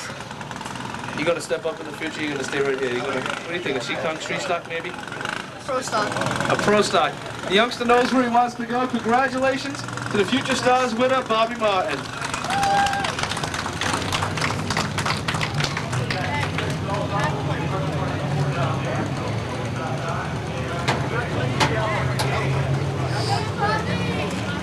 Tell you what. Close the lane. There you go.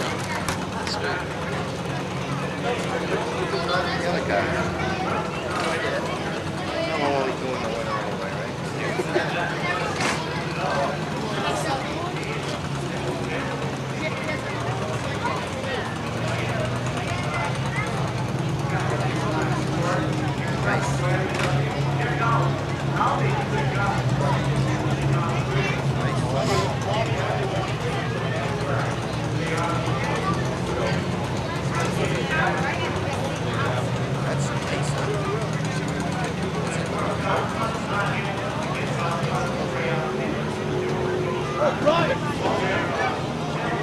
I'll be famous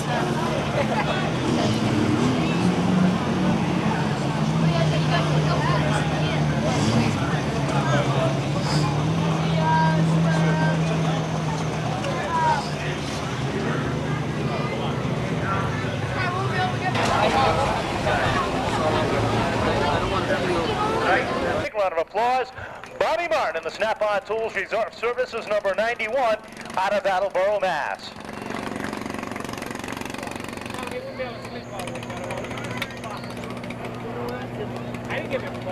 Well, in just a few minutes, the adults will be out for their race, but before that, the Formula 4s will roll out onto the Speedway for their 15-lap feature event. Coming into tonight's racing event, this year is just like last year. Atop the point standings, we find Slick Billy Prisco. This man does not know how to lose a championship in the four-cylinder division. He's been racing for 4 years and still hold on to the top two in the point chase. Formula 4s roll out for their feature event. This is the way they are scheduled to go. On the pole, out of Seekonk, Massachusetts, car number 85, it's Mike Vaines. Outside of Vaines, out of West Warwick, Rhode Island, in the Sprague Motorsports number 8, it's Brian Vincent. 2 rows back on the inside out of New Bedford, Mass. The Brightman Motorsports number 17, it's Nicholas Brightman. Outside of Brightman, out of Chepachet, Rhode Island, in the Jodat Motorsports number 20, it's Derek Robertson. BX.net and ALT Construction bring us the number 86. Out of Jamestown, Rhode Island, it's Bill Caswell. Outside of Caswell, out of Pawtucket, Rhode Island, the Dickinsons. Ajax Used Auto Parts car number 03, it's Scott Fitzgerald. Starting next on the grid, on the inside of row number 4, out of Warwick, Rhode Island, car number 7 for Ryan Vaness. Outside of Vaness, out of New Bedford, Mass, in the number 70, it's Lenny Guy. The Perry Motorsports number 35 rolls off 9th on the grid out of Cranston, Rhode Island. It's Danny Perry. Outside of Dan, out of Acushnet, Mass. In the Canberra Motorsports number 42, it's Lance Canberra. 6 rows back on the inside out of Tiverton, Rhode Island. In the Action Cycles, Bob's Auto Sales number 21, it's Ned Ryan. Outside of Ryan in the sponsor wanted car number 81, it's Adam Murphy. Jim Helger rolls off lucky 13th on the field. He's behind the wheel of the number 84. Outside of Helger, out of Millville, Mass. In the Home Depot CNC Rigging Company number 0, it's Ron Casto Jr. Your defending track champion rolls off 15th out of Pawtucket, Rhode Island. In the Consumer Auto Supply Fishing Vessel Edna May number 88, it's Slick Billy Prisco. Outside of Prisco, out of Pawtucket, Rhode Island. In the Home Depot Alpha Page Incorporated number 9, it's Mike Rabello. Mike Chatterley rolls off 17th out of North Kingston, Rhode Island. He drives the Chatterley Motorsports number 11. Outside of Chatterley, in the Wings to Go, ACR Refrigeration number 51, Out of Tiverton, Rhode Island, it's Bill Botello. Starting 19th out of Tiverton, Rhode Island, in the car, John.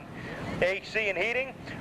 Drummond American, number 60, it's Steve Perry. Outside of Perry, out of North Providence, Rhode Island, in the number 29, it's Dane Saratelli.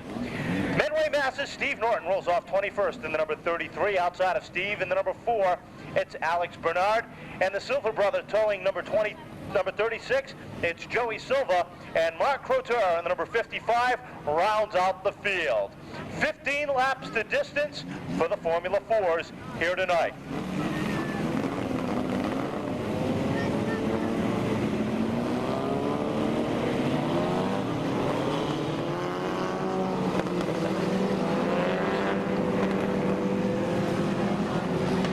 You've got the 21 of Ed Ryan, who's been hot as of late. The 35 of Dan Perry.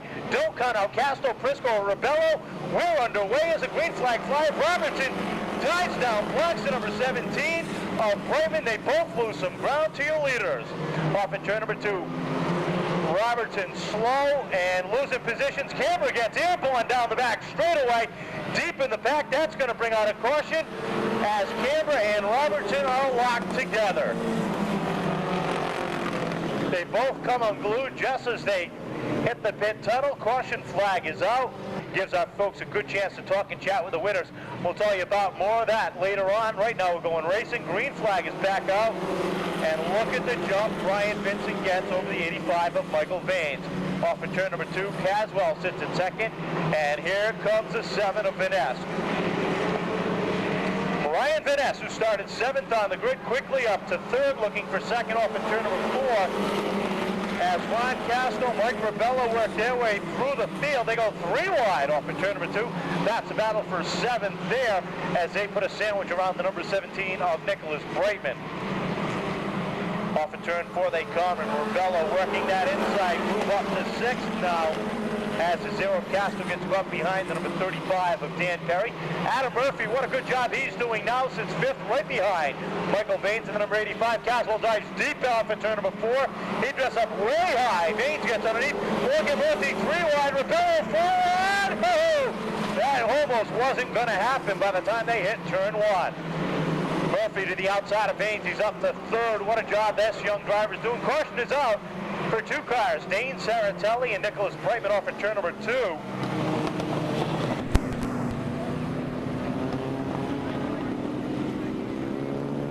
All right, folks, and the folks at Silver Brothers Towing, great big thanks going out. Looking for the green flag off at turn number 4, and Eddie Morton waves it high in the air, and good battle up front. Look at Ryan Vaness out of Warwick, Rhode Island, the number 7, work his way to the front. Off at turn number 2, and Vaness finds himself leading the pack down the back straightaway. Coming through, though, he's got to put some distance real quick between him and the rest of the field, because here comes Rebello, Castro, Perry, and Prisco, all trying to work their way through. As a matter of fact, Rebello is up to 3rd now as Vaines drops back to 4th.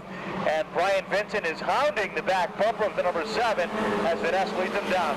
Prisco and Rebello, rather Castro working their way double wide as the 55 machine of Mark Croteur goes around to the front straightaway, keeps the car rolling. Good job, Mark, letting the field roll on by. It's Vaness, Vincent, Rebello, Castro, Vaines, Prisco. The 35 of Dan Perry, your top 7 cars. Caswell 8th, Guy, and Murphy round out the top 10 as they come across the stripe at the halfway point. Brian Vaness leads them across the start-finish line. A half a car length ahead of Brian Vincent, looking for his first ever feature win here at the Seekonk Speedway. Brian Vincent's been to victory lane, just not this year. And the 2 guys behind him, well, they are half of the feature winners in 1999. Neither of these 2 giving up. And here comes the slick one, Billy Prisco in the number 88. He's got a lot of distance to make up, though. Into 3 and 4. A little bit of bumper tag between the top 3. Off the 4th corner, Vaness continues to set the pace. But look at Castro work the outside.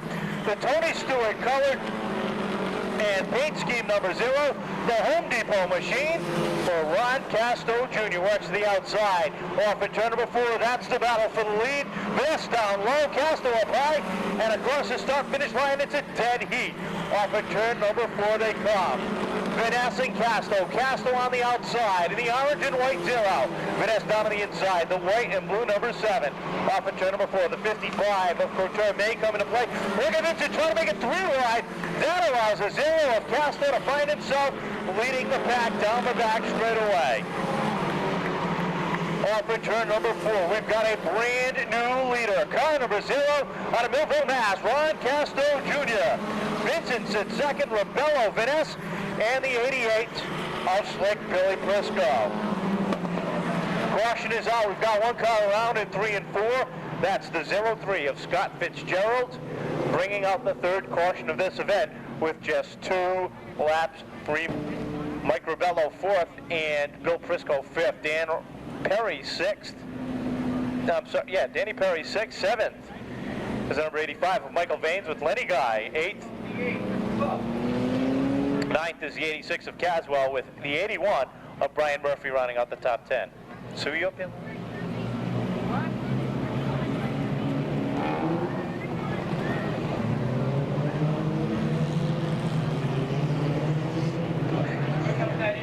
That'll move Vincent to the inside of row number 2. Rebello and Prisco, your top 5 up front.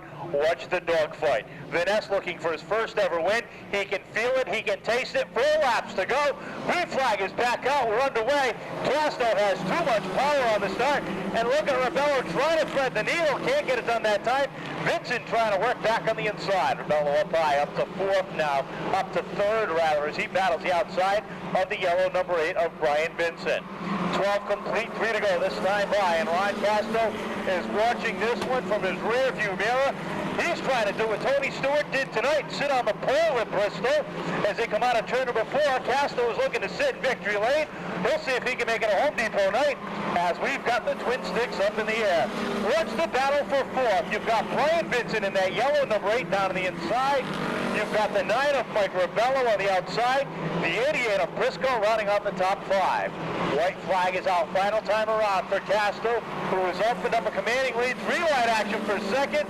As the 7 of Vanessa gets by the 8 of Vincent, Rebello finds himself in second. Here comes Prisco on the outside. Checkered flag is high in the air. Ron Casto rolls off a 4 and finds himself in victory lane. Rebello in for second, 3rd place. Vanessa just edging out the 8. Vincent with Billy Prisco rounding off the top 5. Dan Perry in for 6th. 7th was the 70 of Lenny Guy.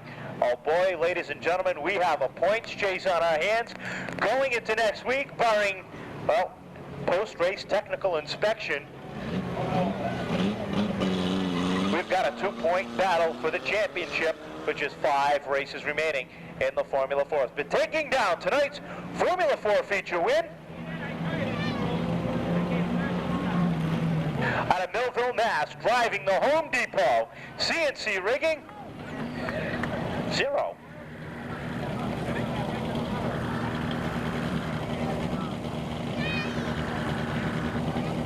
Alpha Page Incorporated, Voyage and Construction, Ocean State Sweeping, Toy & Co. Incorporated, Cisco's Performance, Broadway Transmission, Sunlight Auto Sound, Choquette Development, Pawtucket Mill Supply, Town Sanitation number 0. Ladies and gentlemen, a big round of applause for Ron Casto Jr.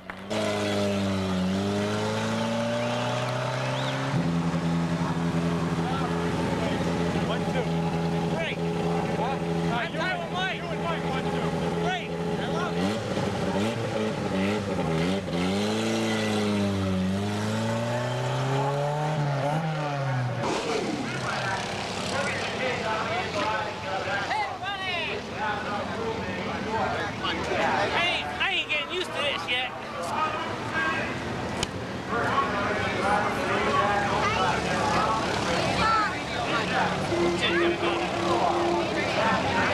Over Formula 4 victory lane once again, Ronnie Casto.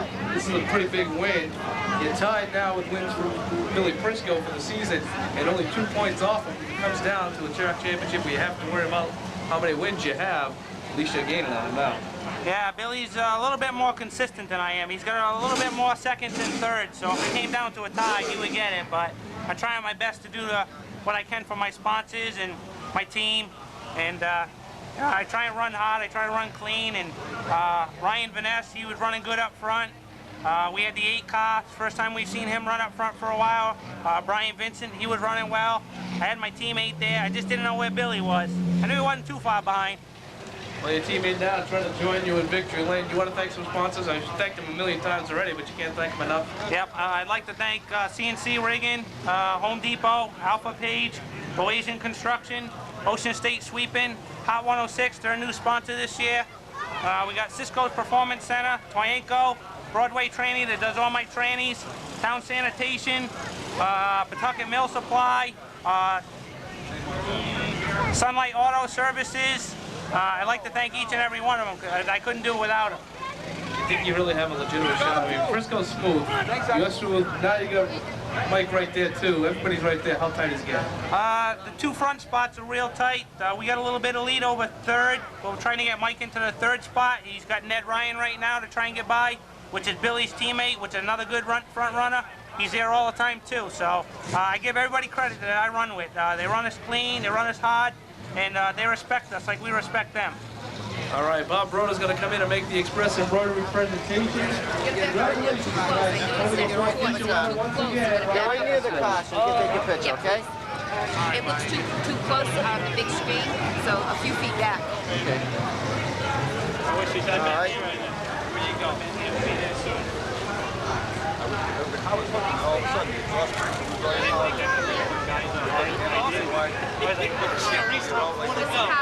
More people like, I didn't want to turn it, I want to give plenty of room.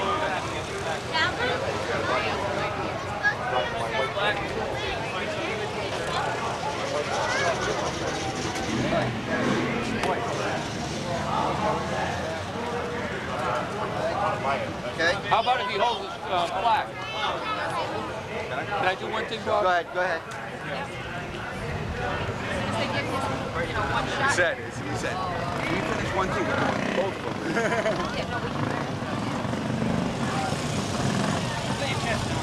All right, you good? Relax. I've seen all your face. I can't learn how to breathe. Next week, I'll be right with you. Smile, will ya? Smile!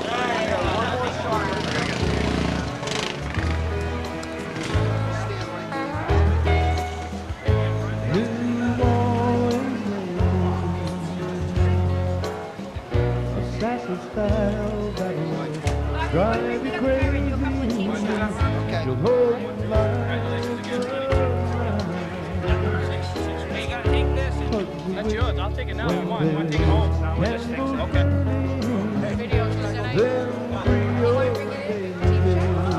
like that. I want you all year. They roll just like a river.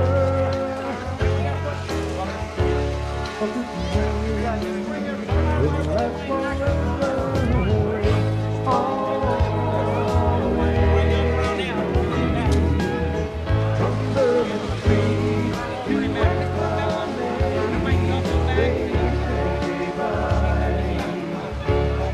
They sashay by.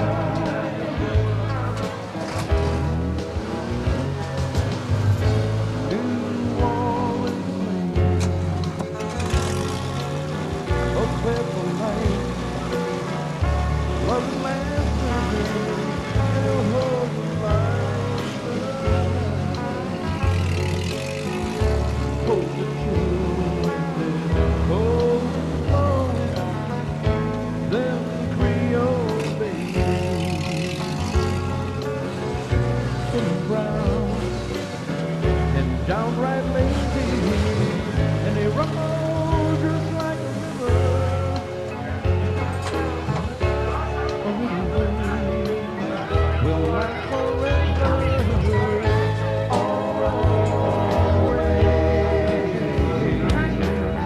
From earth to street to Monday, they sashay by.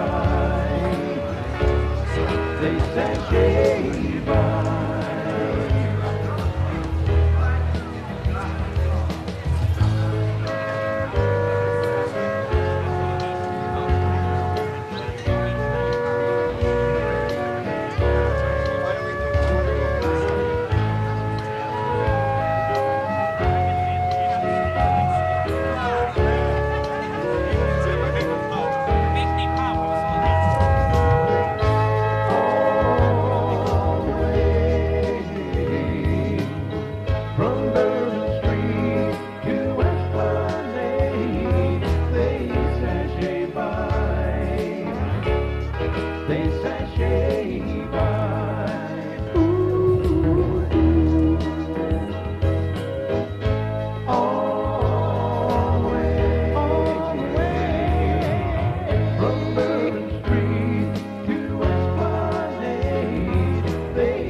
way by.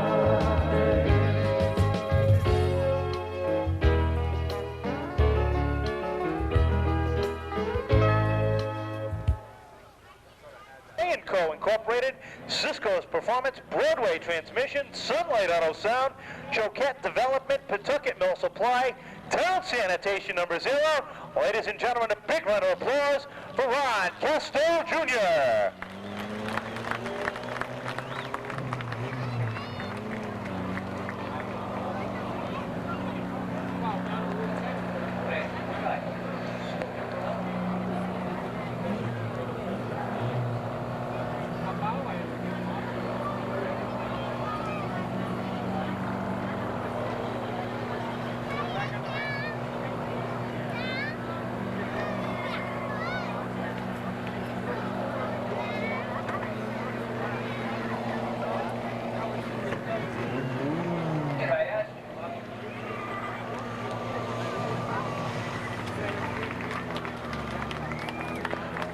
Time, ladies and gentlemen, he pulls around a complete victory lap number 706 in 1999. Ron Casto Jr. He'll be up in victory lane getting his Express Embroidery plaque. Why don't you take a run up there and catch Ron Casto Jr. and crew in action up in victory lane, get his autograph, get your picture with our Formula 4 winning driver. So that's our Formula 4 feature event.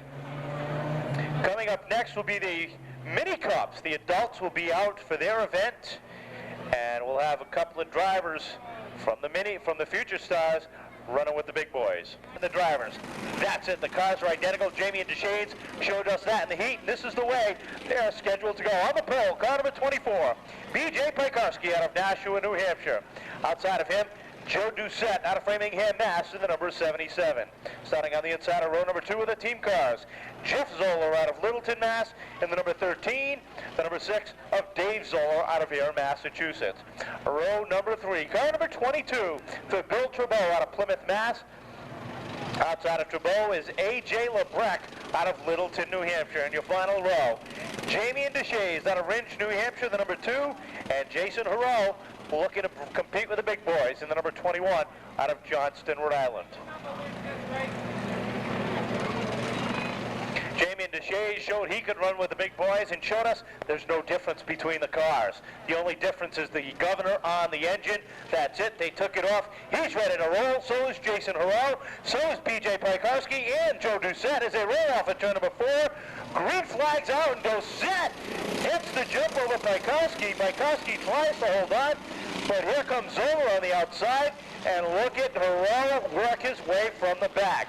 These cars take about a lap to come up to speed, and Hurrow says, I want to do it a little bit quicker. He's already passed a couple of cars. He battles with the 13 of Jeff Zoller, trying to get by him, and the 33 of A.J. Lebrecht. Down the back straightaway, Piekarski back on the outside. The battle for the lead. Doucette down on the inside, the white number 77, and across the start-finish line, Doucette just edging out Piekarski. Zoller sits third on the grid, and look at the young stars, the future stars, showing these guys how it's done.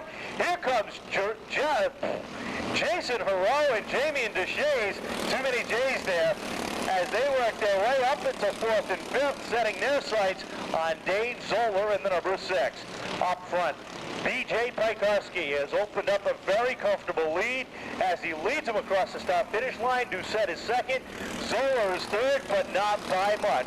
Jason Hurrow in that orange and yellow, number 21, takes a look to the outside. Jamie and Deshades right there behind. Glued to the back bumper as they come into 3 and out of turn number 4. 2 cars, 3 cars, all battling for that 4th position. 3-wide action.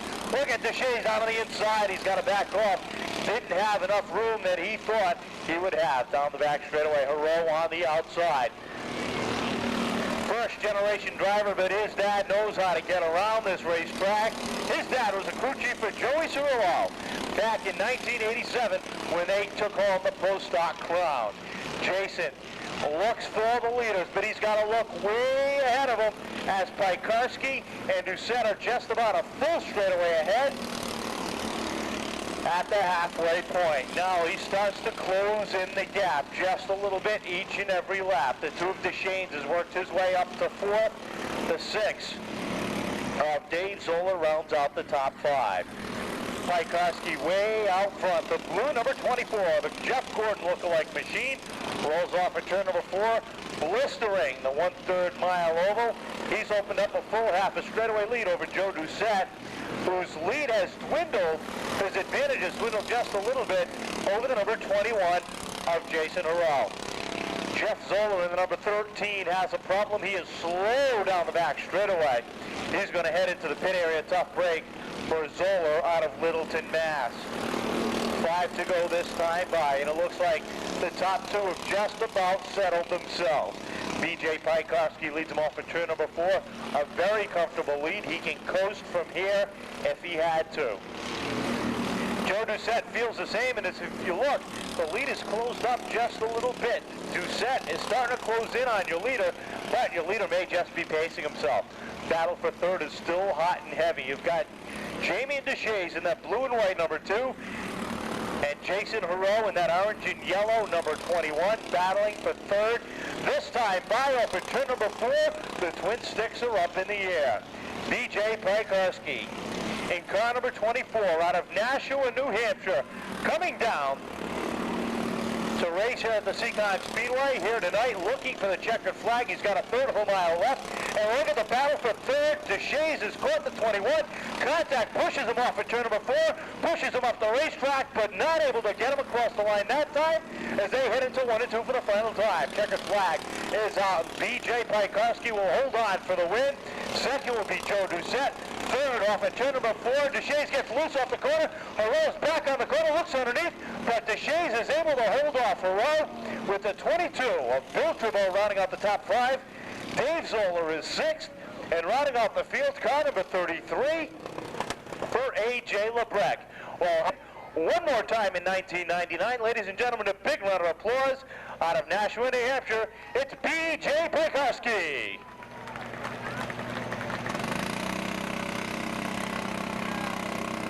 Trying to get all the consistent finishes and wins so we can be there and win the championship this year. Last time you were here, you picked up the win. The time before that, once again here. How many wins is it so far for you? This is my 4th out of the 5th time I've come here this year, so I'd say we have a pretty good record here.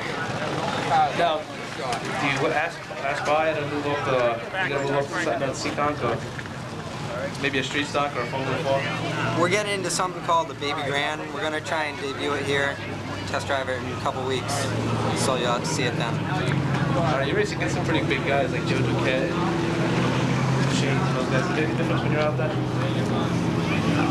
I just race everyone the same way I'd race anyone else, like my own family or something. I don't know. It doesn't really matter who I'm racing. You want to thank some sponsors? I'd like to thank Gate City Collision Center, Dent Devils Collision Center, my dad, Mark Pekarsky, and I think that's it. All right, tonight's feature winner in the Future Cup Stars, B.J. Tchaikovsky. The kids? The adults. Third and the kids.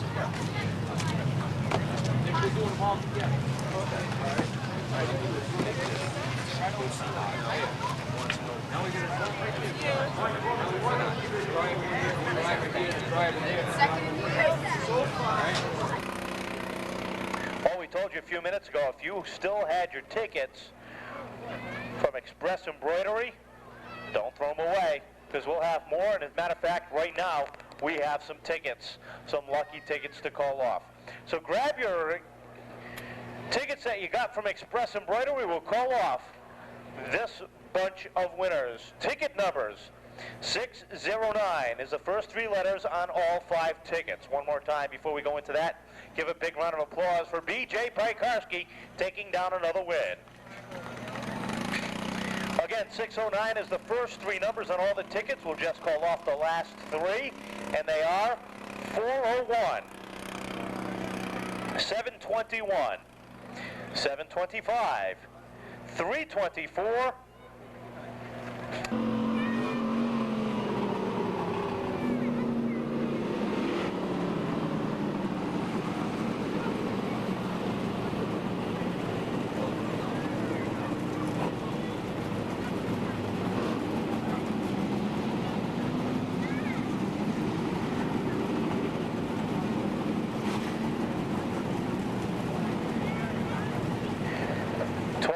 laps for the Sportsman division will be out next. The B division here at the Seekonk Speedway. Starting on the pole out of Plymouth, Massachusetts, driving the Handlebar Harries. Alameda towing car number 36, it's Ron St. Pierre. Outside of St. Pierre, out of Coventry, Rhode Island, in the Simpsons Auto Care, Mandeville Chevrolet car number 88, it's Kenny Bamford. Starting on the inside of road number 2, out of Rehoboth, Mass, a two-time Sportsman champion in the Bayside Auto Repair, Estrella's farm number 45, it's Scott Estrella. Outside of Estrella, out of Pawtucket, Rhode Island, in the Custom Auto Body, Spumoni's Restaurant number 71, our current rookie leader, it's Jerry DeGasperi. Starting on the inside of road number 3 out of Attleboro, Mass. In the Bracket Landscaping Steel Light Body Electrician's car number 2, it's Dave Titus. Outside of Dave, out of Warren, Rhode Island. In the Rhode Island Organ Donors Association Coalition car number 65, it's Rocket Ron Loro. Starting 7th on the grid out of Taunton, Mass. In the R&F Transport, Hadrow's Well Drilling car number 3, two-time feature winner, it's Kenny Spencer. Outside of Spencer, out of Taunton, Massachusetts. Driving the G. Lopes Construction RNC Auto Service car number 26, it's Peter Fernandez. Starting on the inside of row number 5, driving the Kids Corner Child Care Powermatic Car Wash car number 99, it's the Fireball Glenn Young. Outside of Young, in the only Ford in the field, the Moore Motorsports number 6, it's Roland Wheeler. Corey Boudreau rolls off 11th on the grid. He drives the Express Embroidery Dickens Sons Auto car number 21. He hails from West Warwick, Rhode Island. Outside of Boudreau, out of Westport, Mass, the LH Belanger and Sons BOC Gases number 70 for Glenn Lawton. Our current points leader rolls off next on the grid out of Westport, Mass. The Big Bore Harley Davidson car number 25 for Brian Souza. Outside of Souza, out of Norton, Mass, the Midway Auto Parts Auto Sure number 02 for Leroy Hudson. Keith Morrow rolls back in the 15th spot out of South Attleboro, Mass, in the Cox Communication 3D rigging number 38. Outside of Morrow, out of Somerset, Mass, in the car number 81, the Somerset Sheet Metal Machine for James Lawrence. Starting 17th out of Seekonk, Mass, the Zero for Mike Tracy. Outside of Tracy in the Butch Merritt Welding. J&R towing car number 28 out of Carver, Mass, it's Sean Woodward. Lucky 19th on the grid out of Assonet, Mass, the Freetown Sand and Gravel K&S machine number 57, it's Dean Petty. Outside of Petty in the Almax Diner, Fall River towing number 56 is Linwood Cowan. And rounding off the field, car number 44 out of Pawtucket, Rhode Island, it's Rob Doobie.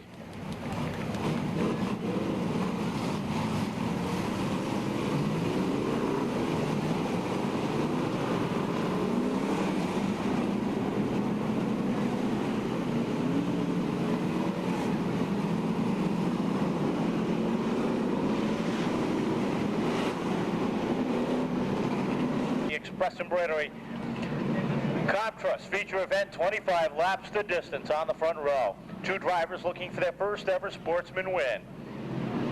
Ron St. Pierre, Kenny Bamford, row number 1. Estrella and DeGasperi, row number 2. Green flag is out. And Ron St. Pierre gets to jump over Kenny Bamford, but Bamford trying to battle back on the outside. Look at Estrella down low. DeGasperi gets loose off in turn number 2, loses a little bit of ground to the top 3. As Dave Titus gets a run down to the inside. He drifts up high, contact is made. DeGasperi is able to hold him off that time by, and behind him on the outside, you've got Ron Loro in the number 65. Down the back straightaway, St. Pierre, and now Estrella 1 and 2. Bamford starting to slide back just a little bit on the outside. St. Pierre trying to hold on. Estrella takes a look down to the inside, tries to make a run for the lead. Has to back off, no room there. Has to back on the jump on the brakes real quick.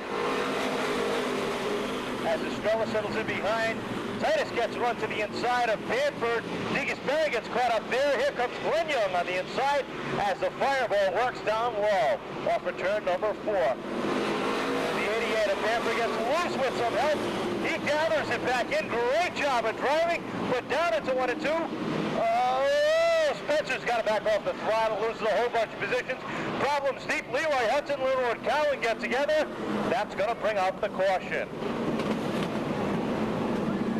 That's when it all came apart. when Linwood Cowan and Leroy Hudson got together off of turn number 2, bringing up the first caution. First stage in the infield, looking for the green this time by Ron St. Pierre, Scotty Estrella, Dave Titus, Glenn Young, Kenny Bamford, Jerry DeGasperi, your top 3 rows, looking for the green off of turn number 4, and it's high in the air, and look at the jump Estrella gets on the outside. Down into 1, we've got a brand new leader. Scotty Estrella leads him down. The 36 of St. Pierre settles in behind. You've got contact between Tracy and Wheeler. Wheeler's got a problem. He slows up way and settles in at the rear of the field. Up front, battle for second. Look at Fireball on the outside. And Roland Wheeler's going to stop the car on the track. It looks like only try to limp it back. As the leaders come down, Estrella sets the pace. Look at the battle for second. Young on the outside. And the caution comes out. Looks for like the 5th of this feature event completed. 5 down, 20 to go. And off of turn number 4, we'll look for the green flag. Eddie Morin's got that in his hand. He's waiting for them to hit the stripe. He likes what he sees, and we're back underway. One more time, Estrella gets a huge jump over St. Pierre this time. Young has it easy on the inside. And look at DeGasperi, 3 wide, threads the needle down the back straightaway. Look at Spencer making 4 off of 4. Oh my God, something's going to happen. And it almost did. My God, everybody made it. I don't believe it. Wow, off of turn 4, Estrella leads him down. Young in second. Third is the 22 is the deuce of Dave Titus, and Mike Tracy goes around off of turn number 3, bringing out our third caution of this feature event. Well, what did you think of Kenny Spencer now? 4 wide. I haven't seen that done in God, I don't know how long. And he made it. Well, he didn't crash anyway. But it wasn't the best move of the race, as he had to go pit side in that car. Looks like Ron Laurel's going to do the same in that number 65. He's got some right front damage to that machine. Exciting ones as we're getting ready to roll. Estrella and Young, Titus and DeGasperi. Green is out. We're back underway. And DeGasperi jumps up way to the outside on the start, and he's got a problem with this Pomoni's Restaurant number 71. Looks like he may have a flat left front or left rear tire, hard to see. He's got the car rolling though. Off of turn number 4, your leader's car. It's a complete lap number 7. Estrella, Young, and Titus. 1, 2, and 3. It's a flat right front tire on DeGasperi's machine. Problems at the rear of the field. Woodward, Spencer, Tracy, and St. Pierre all get together. They keep rolling. As your leader comes out of turn number 2, Young finds himself about 3 car lengths in back of Estrella. As DeGasperi, a hot breaker, he heads into the pits.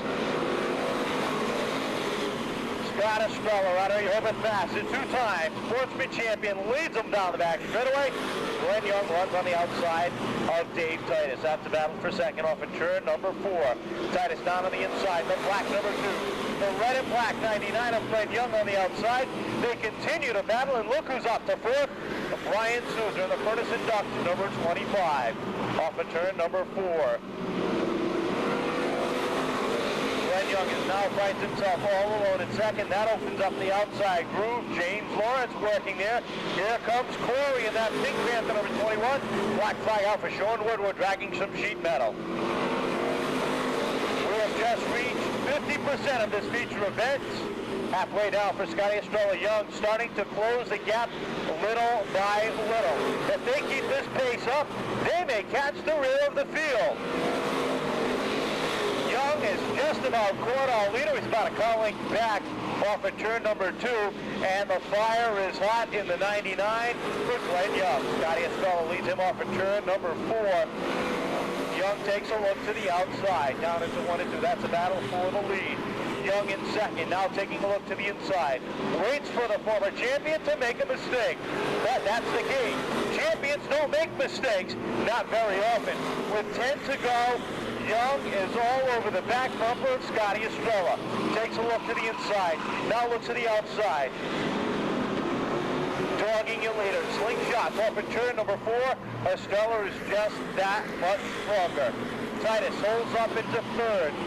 Oh, problems on Fernandez, number 26. He does a complete 360, keeps the car rolling. Wow, we stay on the green. The battle for the lead is high and heavy. Young making a run on Estrella. Off at turn number 2.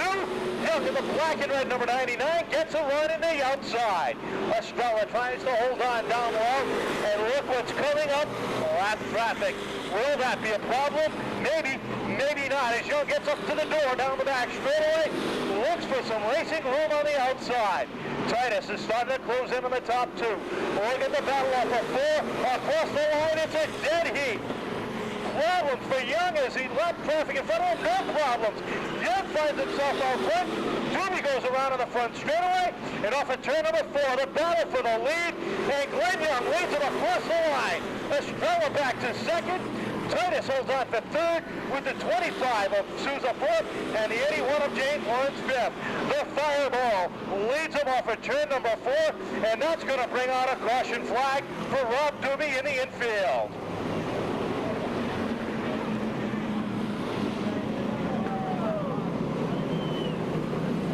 Going around him under green, and a great job he did. Estrella gave him all the room he needed on the outside, and Glenn had to work for it.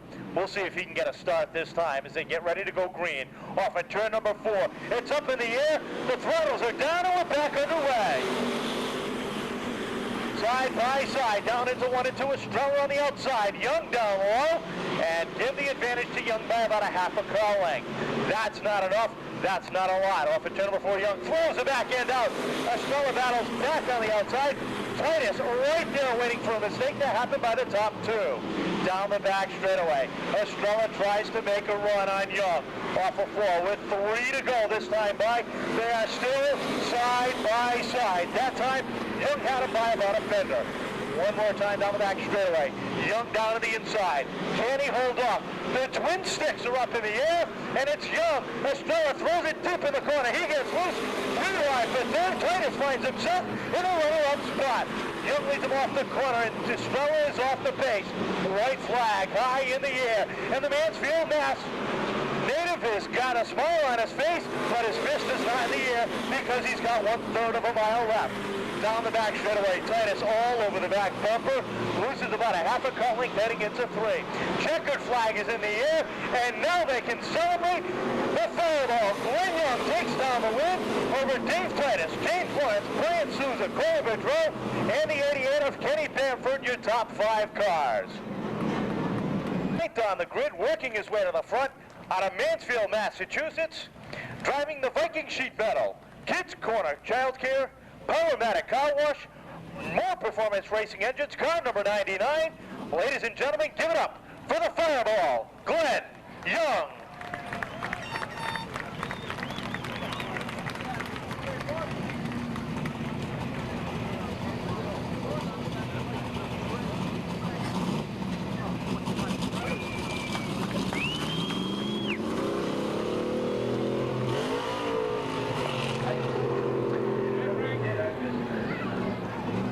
Came into 1999 with a monkey on his back. It had been a couple of seasons since Glenn had visited Victory Lane. He's had a very consistent 1999. Came into tonight 6th in points, and I can guarantee you he's at least up to 5th because Jerry DeGasperi was only several points ahead. He hadn't won a feature in several... Closest thing was at the end.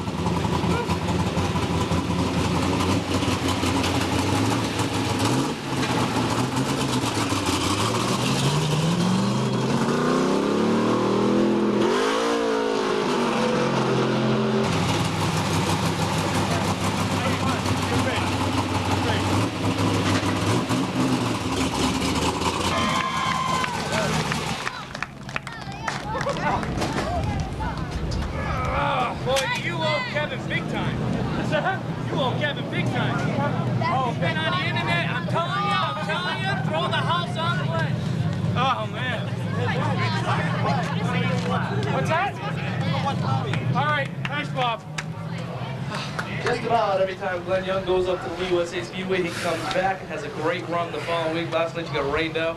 Kind of happy that you did? Yeah, well, not happy we did. I would love to run up there, but I'm happy we went to Lee and came back and won again. It's the third time we've done this, and feels great. We just got to win one up there now. Second feature this season now. The car's starting to come together for you? Oh yeah, definitely. The car's been great all year. We had some problems earlier tonight. We weren't sure what we were going to do, but we worked through it, and a little help from Jimmy Kuhn and my crew, of course, and we got the thing going in the right direction. You got some tough guys out there. You had to beat Scotty Estrella through traffic. It was kind of tight squeezing through traffic, but you made it. Yeah, I was a little nervous here, but you know, the guys are on the outside. I've run with, you know, I felt confident that they were going to give us the room, and they did. You know, and you know, Scotty did a good job when I went by him. It was, you know, it was good racing. You want to thank your sponsors? I would love to. I want to thank Viking Sheet Metal, Kids Corner, Powermatic Car Wash, Performance, More Performance Engines, and Vinton Garage Doors. And KTSI Trucking. All right, tonight's feature winner. Go back to the USA Speedway next week. Yeah, we're going to have to roll the car back.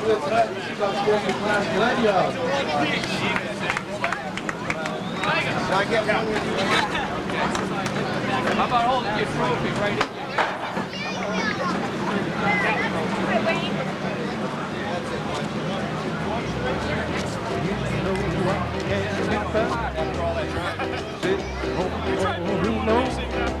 Well, you can come around at least please telephone. Don't be cruel to a heart that's true. Well, maybe made you mad with something that I might have said. Honey, let's forget my past.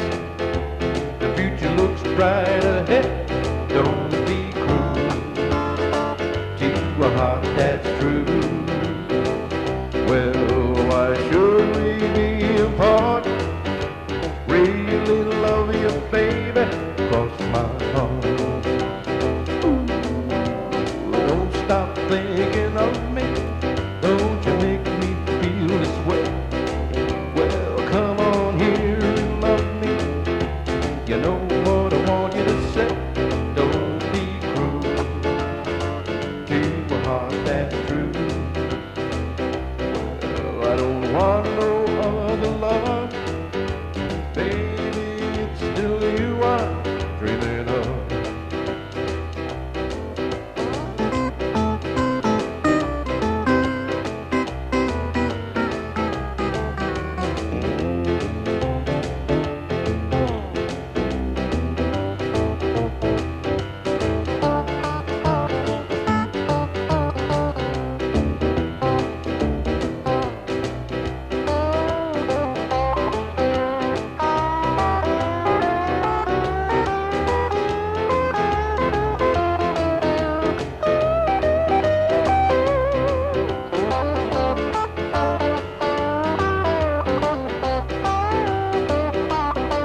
Well, let's walk right to the preacher and let us say I do.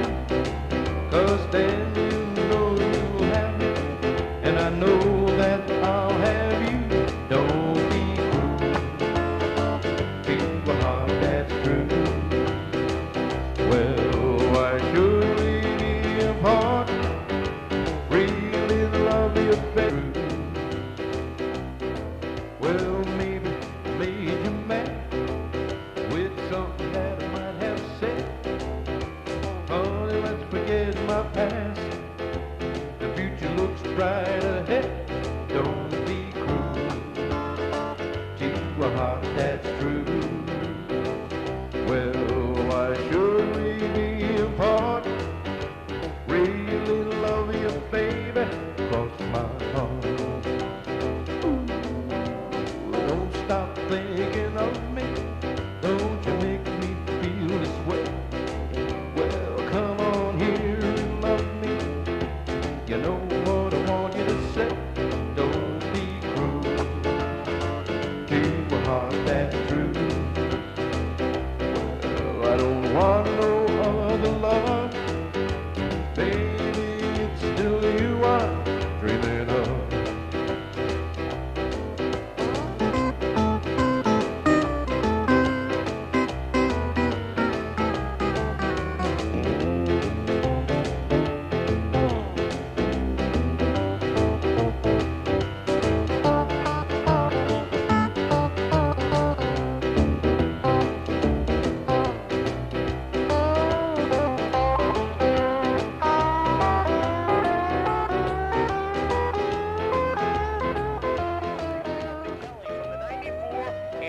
116 crew. Happy birthday, Kelly. Well, the street stocks roll out onto the track for their 20-lap main event.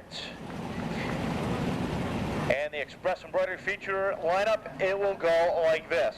Starting on the pole out of Cranston, Rhode Island, driving the Red Wing shoes, Matco Tools car number 1, it's Wayne Sylvia. Outside of Sylvia, out of Seekonk, Mass. In the Special Olympics, Rhode Island, Darling's Restaurant car number 83, it's Eric Snow. 2 rows back on the inside out of Lakeville, Mass. The Ashley Motorsports number 67, it's Nancy Sherman. Outside of Nancy, out of Pawtucket, Rhode Island, in the Bow video, New England Recycling number 12, it's Mark Langlois. Starting 5th out of West Warwick, in the Phoenix Fire Alarm and Communications, Allied Fire Protection number 65, it's Eddie Moniz. Outside of Moniz, out of Middletown, Rhode Island, in the Ferrera Plastering, Pittsburgh Paint number 116, it's Jim Sylvia. Starting 7th out of North Dayton, Mass. In the Broadway Kitchens, LeCavern Sowersby car number 5, it's Tom Furtado. Outside of Furtado, out of Seekonk, Mass, the number 6 for Rich Cavallero. John Belmont rolls off 9th on the grid out of Pawtucket, Rhode Island. He drives the Belmont Motorsports number 47. Outside of Belmont, out of New Bedford, Mass. In the Lange Motorsports number 3, it's Pete Rhoda. Jody Cirillo rolls off 11th on the grid out of Manville, Rhode Island. He drives the Paul Bailey's Ford Ajax Auto Parts number 37. Outside of Jody, out of Oak Bluffs, Massachusetts. In the Mary Ann Turkington Upholstery number 72, it's Al Clements III. Lucky 13th on the grid. Out of Taunton, Mass. In the Mastery Buick Pontiac GMC, American Automotive number 22, it's Paul Mealy. Outside of Mealy, out of Berkeley, Mass. In the F. Bettencourt & Sons Excavating, Levex Tree Service number 24, it's Bobby Rose. Oak Bluffs, Massachusetts brings us the 4th generation of Clements. It's Al Clements IV in the number 99. Outside of Island, out of Tiverton, Rhode Island, driving the Apollo Radiator, Club Oasis number 21, it's Bobby Bettencourt. Starting next on the grid out of Holbrook, Mass. To Shaw Motorsports number 85, it's Barry Shaw Jr. Outside of Jr. out of Pawtucket, Rhode Island, driving the Cat Country 98.1, Black Hole Auto number 16 for the driver, Stacy Moulton. Halifax, Mass. brings us Robert Mohan. He starts next on the grid on the inside of row number 10. And in the TLC Cleaning Company, Southeast Transport number 26. Outside of Mohan, out of North Attleboro, Mass. In the Plant Motorsports number 28, it's Billy Beardwood. Starting 21st on the grid, Jeremy Lilly in the Negley Motorsports number 8. Outside of Lilly, out of Taunton, Mass. In the Double 12 Cafe, Ed's Automotive number 32, it's Henry Bernier. Fall River, Mass's Kevin Rio starts 23rd on the grid. He in the number 18. Outside of him, the number 42 for Turk Gunbay. And rounding off the final row, on the inside, the Ross Food Service Boston Pushcart Concessions number 23. Out of Somerville, Mass, it's Brian Connors. And starting scratch out of Fall River, car number 14 for Chris Rio. That's the way they're scheduled to go for tonight's Express Embroidery 20-lap street stock main event. Rigo jumps out to an early lead. Eric Snow tries to hold on for second, a little bit squirrely as Turk Gunbay goes around to the front straightaway. He keeps rolling. Off at turn number 4 comes your leader, Wayne Sylvia in the number 1. Snow holds on for second. Sherman third. Langlois holding on for fourth, and look who's coming on the outside. Really slideways, the number 21 of Bobby Bettencourt Jr. He battles the 99 of Al Clements the fourth, the 16 of Stacy Moulton, the 24 of Bobby Rose, the 22 of Paul Mealy, and Al Clements the third is also trying to work his way up in the marbles. Sherman's got a problem off at turn number 2. Bunch of cars get bunched up. Very wide down the back straightaway. Look at Bettencourt trying to follow the lead by Kenny Spencer. Can he make it through? Off at turn number 4 they come, and he does it. Wow. Bobby Bettencourt going 4 wide down the front straightaway and making it stick. Unbelievable. That's all I have to say about that. Up front, Wayne Sylvia continues to set the pace. Second, it's Eric Snow in the number 83. The number 5 of Tom Furtado is third. Rich Cavallero is fourth. Eddie Moniz battling for fifth with Nancy Sherman off at turn number 4. Moniz gets sideways, tries to gather it back in. He keeps the car straight. He rolls through the infield to keep it underway. We stay under green off at turn number 4. comes Wayne Sylvia, a commanding lead over Eric Snow, Tom Furtado, and the number 6 of Rich Cavallaro. Look at Bencourt slide that car up and down the racetrack, inside, outside, wherever it's going to go. Moulton tries the marble lane, and it doesn't work for him. He goes backwards on the outside. Watch the battle for second off of turn number 4. Tom Furtado battling the 83 of Eric Snow. Furtado in that blue and white number 5. Nose to tail off of turn number 4. And Furtado takes a look to the outside, can't get it done, has to settle it back behind. Meanwhile, here comes the 116 of Jim Sylvia working his way through the pack. The 12 of Mark Langlois feeling like a pinball off the 37 of Jody Cirillo as they go down the back fifth of the 22 of Paul Mealy right there inside. Contact is made, look at Rona way down to the inside. Can't get the pass on Sherman as the 72 of Al Clements loses a right rear. He goes around. And that brings out a caution. The tire is still rolling through the corner. And it looks like it, yep, there it goes off the wall, bouncing back down the track, down towards the infield. So,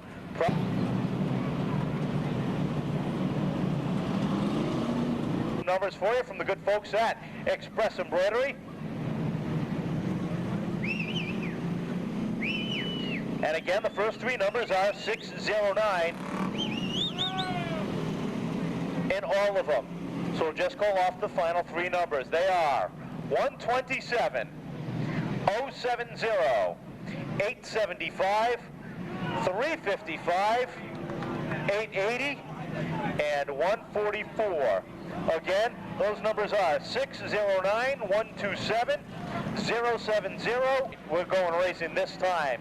Sylvia and Snow, S&S on the front row. Green is out. We've got 8 laps complete. And once again, Sylvia gets the jump over Eric. Snow settles in right behind. That opens up the outside group. Cavallaro can't make it stick. Here comes the 116. Pepe trying to make it work in the outside groove. 3 wide off in turn number 4. Look at the numbers 12 of Langlois. Get it to Cavallaro. Cavallaro shuts the door on him, and they're both able to continue on. The losers on that one, the 116 of Sylvia and the 21 of Bencourt. Down the back straight with the 116 gets way loose. Able to get out of the pack in at the cross flags. 10 down, 10 to go, and Bencourt finds himself just about where he started. Deep in traffic. It doesn't look good for your defending champion for tonight. Off in turn number 4, Sylvia leads him off the corner. A very comfortable lead. Eric Snow doing a great job in second. Rick and Furtado work the outside. Sherman and Rhoda battle side by side. Rhoda gets a little bit of contact there as he tries to work to the inside of Nancy Sherman. Down into 3 and 4. Rhoda throws it in deep.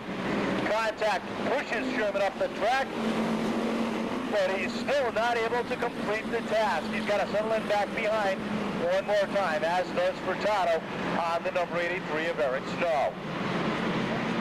Robs again, and oh, look at Langlois, nowhere to go. Right in the middle of it. All 3 cars keep rolling. We stay under green. And Rhoda lets the field go by. He pulls out behind the traffic. Oh, look at the 21 of Bencourt one more time in the outside wall with that right front tire. But that Sherman tank keeps on rolling on. He's going to be replacing right front wheels more and more as the season goes on. Look at the leader. 5 to go this time by. Wayne Sylvia in the red and white. Number 1, the Red Wing Shoes Machine. Eric Snow keeps holding off the number 5 of Tommy Furtado. Jody Cirillo up to 4th with Paul Mealy rounding out the top 5. Barry Shaw is up to 6th. 7th is Langlois. Cavallaro 8th. 9th is Sylvia with Bobby Rose running out the top 10. They go 3 wide across the start-finish line. We'll watch the battle from 2nd as Langlois gets loose off in turn number 2.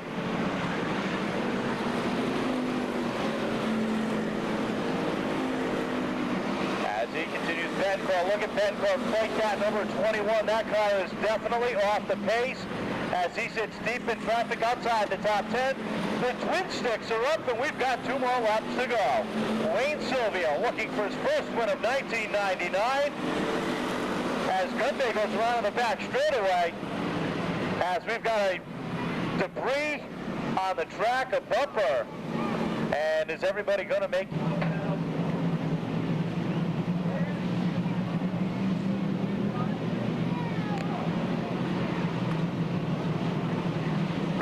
off in turn number 4. And the green flag is out. We're back underway. The one gets to jump one more time. Snow settles in right behind with the 5 of Furtado battling on the inside. Furtado's got to back off the throttle as Remiza goes around on the front straightaway, tries to get the car refired, and he does, but the field comes hard off in turn number 4, and that's the reason for the caution. That was a very dangerous situation that Remiza was in. If he had gone and turned the wheels to the right to get it started to the inside of the track, it would have been no fist time. Underway, this time Furtado gets a good run on Eric Snow. Down to the inside, they go double wide into turns 1 and 2. Down the back straightaway, Furtado finds himself in second. Snow back to third. Mealy is right there. Twin sticks are up in the air. 2 more circuits around as Furtado gets extremely loose. Here comes Snow back on the outside. Neely is pounding the rear bumper of Tom Furtado. Down the back straightaway, Sylvia opens up a 1-car length lead. White flag high in the air. Sylvia's got 1/3 of a mile left to claim the win. Furtado drifts up high. Here comes Mealy down to the inside. Snow is right there. Cirillo gets by on the inside. As Snow starts to slide back just a little bit, he finds himself in 5th. Checkered flag is out off at turn number 4. Sylvia leads him off the corner. Will hold on for the win.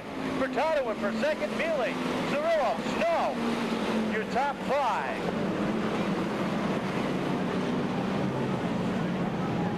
Out of Cranston, Rhode Island, driving the Red Wing shoes, Matco Tools car number 1. Ladies and gentlemen, a big round of applause for the Ken Rigo-owned Chevrolet for Wayne Sylvia.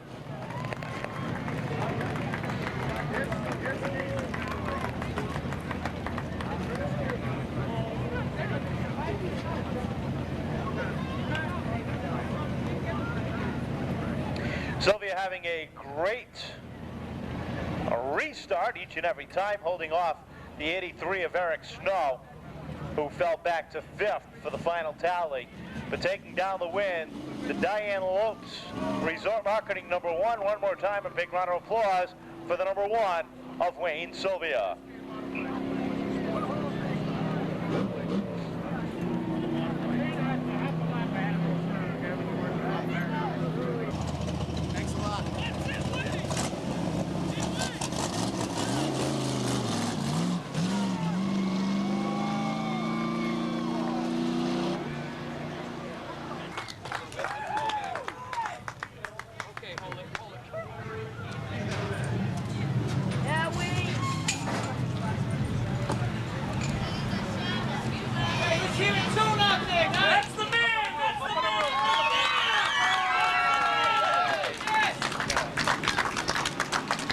Driver's been around for quite some time, and this is going to be the best race car you've ever driven. Your first career feature win. Congratulations. Thanks. It's tough out there. Yeah, it's a pretty big guy running behind you, but you at one time had almost a half a track lead over the rest of the field. Didn't even know it. Kenny Rigo's car runs. Oh yeah, great day, great day. How's this feel compared to the other cars you drove? Like a jet. Sticks like a magnet. Unbelievable. You want to thank your sponsors? I got a list of them here. I got a list here, just in case. Look at that. I'd like to thank Red Wing Shoes, RF Irrigation, Bob's Bait and Tackle, Resort Marketing, Raceway Auto and Truck, Man Racing Engines, Family Auto, Map Insulation, Mac Tools, Jack's Auto Sales, Diane Lopes Income Tax Service, Beeper Hut, all the kids, all the girls, the 116 crew, Dan, Bob, George, Greg, Greg's Weldon, Mom and Dad, and you too, Tiger.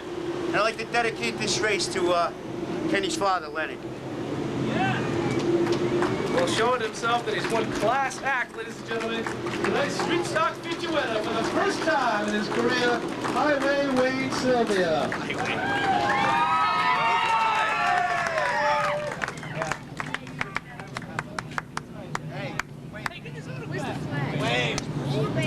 Hey, Wayne! Hey, Wayne! What's up, buddy? What's up, man?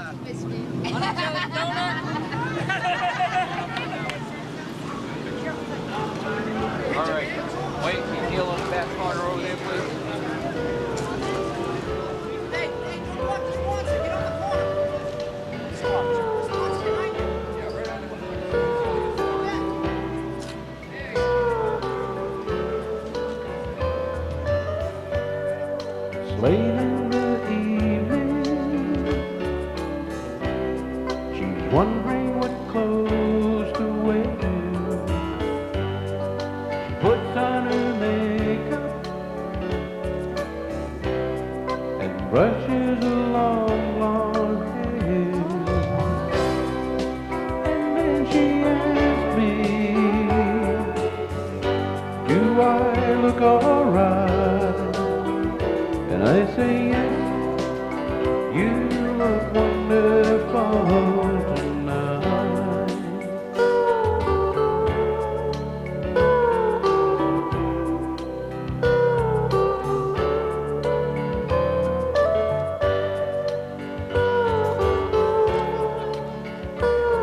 beautiful lady that's walking around with me. And then she asked me, do you feel alright? And I say yes, I feel wonderful tonight.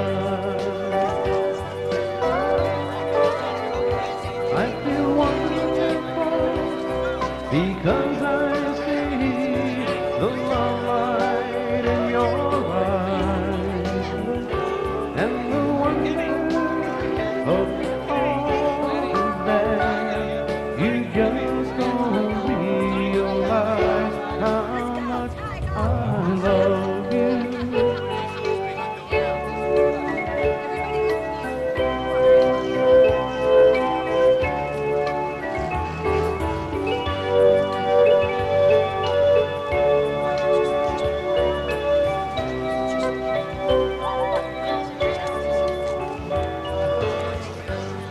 It's time to go home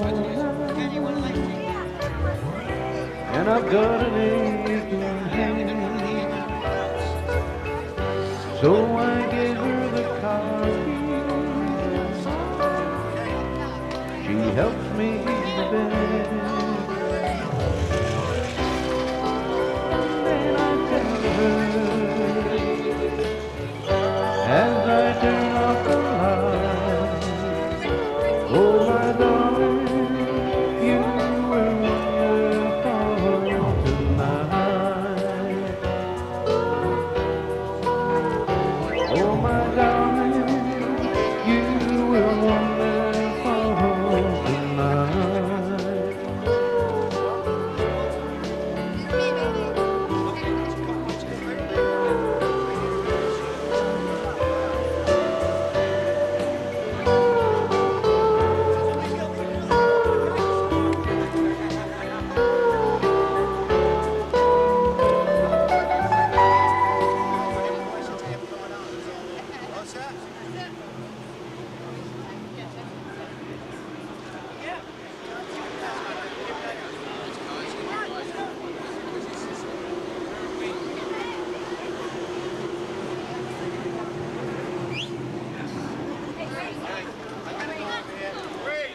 Number one more time, a big round of applause for the number 1 of Wayne Sylvia.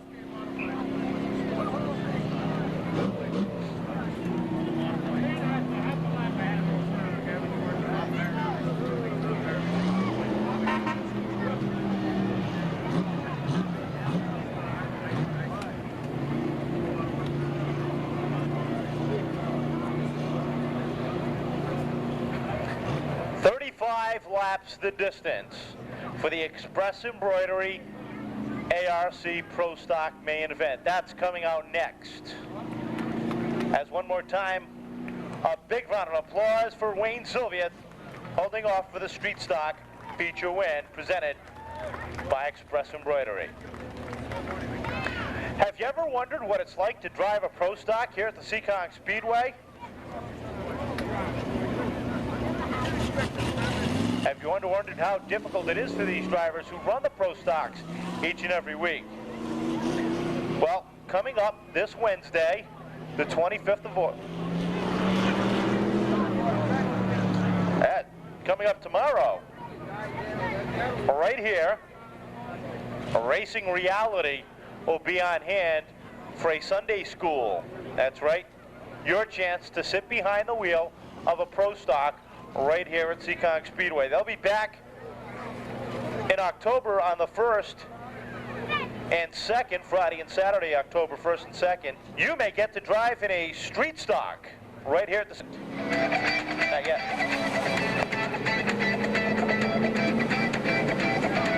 Well, guess what?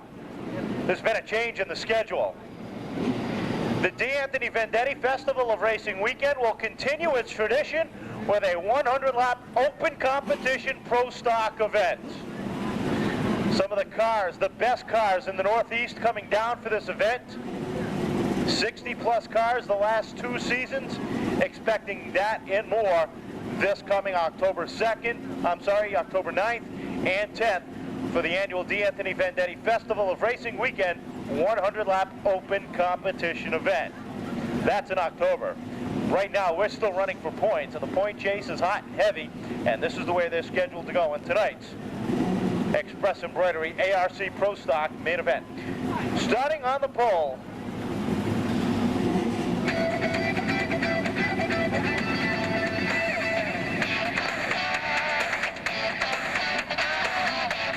out of Raynham, Massachusetts, driving the Everett Auto Parts, Magazu's Auto Body, car number 28, it's Todd Henshaw. Outside of Todd, out of Manville, Rhode Island, driving the Hayden Speed competition, car number 27, it's Danny Gamard. Duro's back on the inside. Car number 87, out of Seekonk, Massachusetts, it's Mike Cavallero. Outside of Mike, driving the Palm Landscaping, Furnace Village Garage, car number 77, out of Derry, New Hampshire, it's Alan McClure. Starting on the inside of row number 3, out of Burrowville, Rhode Island, driving the Industrial Electric, car number 15, it's Mike Hassel. Outside of Mike, in the BOC gases, Mark Park, car number 41, it's Dick Houlihan. Starting 7th out of Westport, Mass, the Rainbow Rentals, Harris Strip Construction, car number 95, it's Billy Manchester. Outside of Bill, out of Somerset, Mass, in the LeCavern Brothers Auto Supply, Viveris Insurance, car number 46, it's Chad Chase. Westport, Massachusetts makes up row number 5. Driving to New England Tech, Precision Racing Engine, car number 14, it's Flying Freddie Estelle Jr. Outside of Fred, also out of Westport, Mass, driving to G. Lopes Construction, car number 24, it's Radical Rick Martin. 6 rows back on the inside, out of Barrington, Rhode Island, driving the comp to us, car number 0, it's Ray Alexander. Outside of Ray, out of Somerset, Massachusetts, driving the Bill's Truck Repair, Miranda Roofing, car number 61, it's Jeff Thompson. Lucky 13th on the grid, out of Somerset, Massachusetts, driving the Ralco Electric, car number 96. Welcome back, Dave Hutchins. Outside of Dave, out of Coventry, Rhode Island, driving the Sponsor Wanted, car number 00. Welcome back, Rich Cavallero. Rich Capaco. Starting 15th out of Westport, Mass, in the Everett Auto Parts, Applebee's Restaurant, car number 81, it's Bob Tripp. Outside of Bob, 3-time feature winner in 1999. Driving the Tantation Tanning Studios, Dale Shore Race Cars, car number 99, it's Neon Wayne Dion. Starting on the inside of row number 9, out of Warwick, Rhode Island, driving the Morissette Motorsports, car number 21, it's Kenny Morissette. Outside of Ken, out of Raynham, Massachusetts, driving the Mastria Buick, 44 Liquors, car number 42, our current rookie leader, it's Bobby LeClaire. 19th on the grid, out of Berkeley, Massachusetts, driving the Berkeley Construction, car number 33, a longtime veteran, Roy Lee. Outside of Lee, out of Seekonk, Mass, the hometown hero, driving the McLaughlin Automotive Stores, Alameda Construction, car number 02, it's Matt Dewey. 21st on the grid, out of Pembroke, Mass, driving the Response Ambulance Service, Converse Photo Supply, car number 3, out of Pembroke, Mass, it's Bill Goodrow. Outside of Bill, out of Johnston, Rhode Island, driving the Scully Motorsports, car number 2, it's Tom Scully. And starting on the inside of the 12th and final row, out of East Taunton, Mass, the Pontiac, car number 34, it's Dave Poirier. And rounding off the field, driving the Converse Photo Supply, DNC Construction number 31, Jeff Goodrow rounds out the field in this Express Embroidery feature event.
Express Embroidery feature event.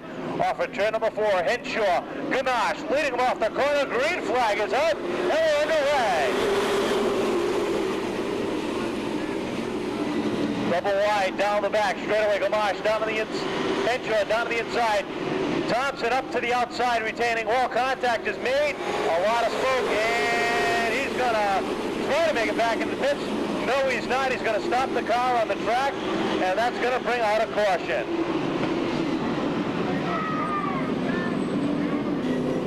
Into that a little bit more as they roll off at turn number 4. Green flag is out. We're underway.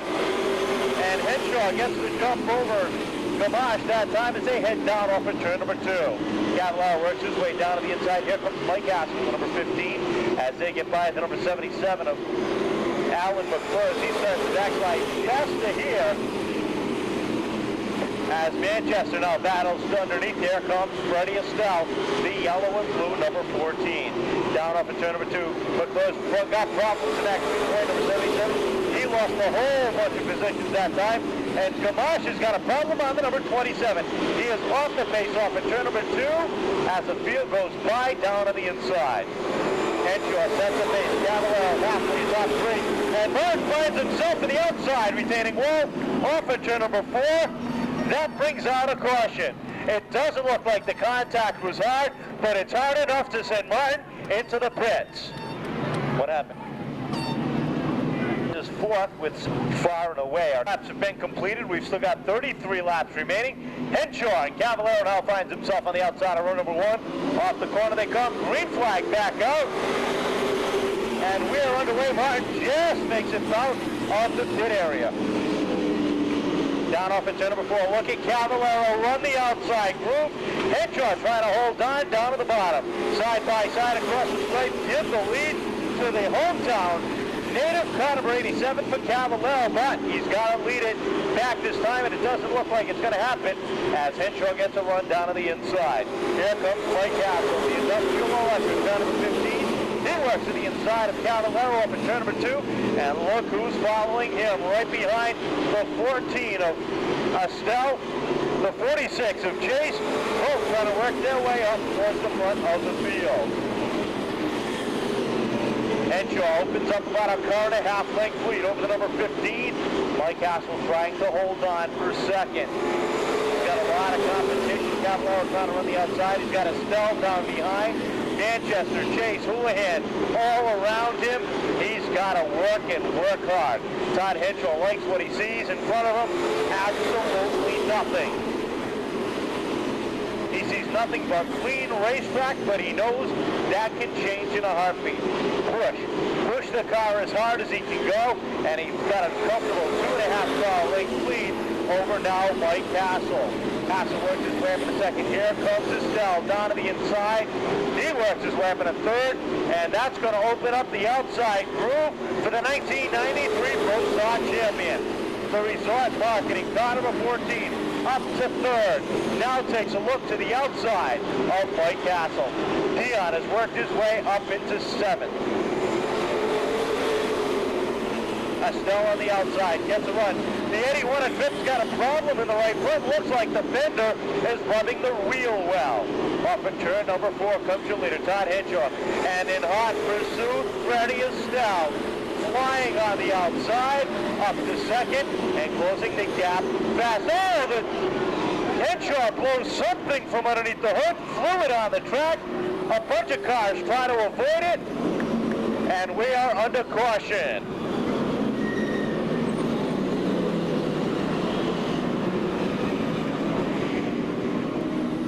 There's fluid now on the back straightaway. Several cars spun to avoid.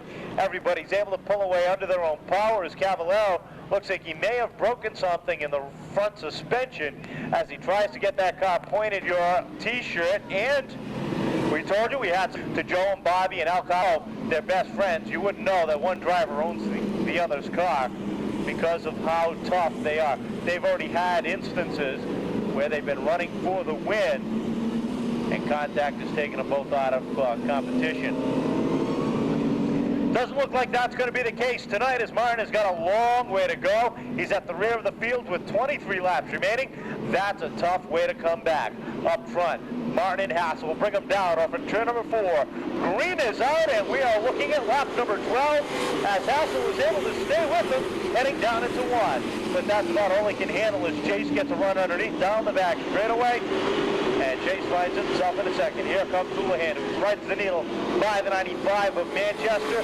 Down to the inside of Mike Castle. Manchester trying to get by. Dion hangs tough on the outside. Down the back straightaway.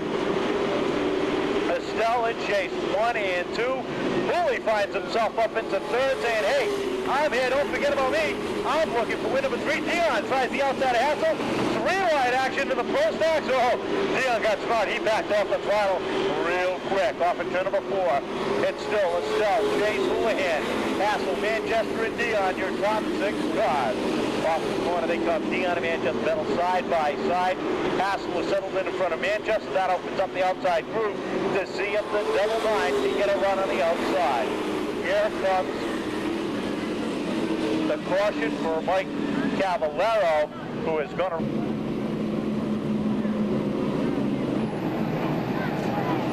14 laps are complete. Looking for the final 21.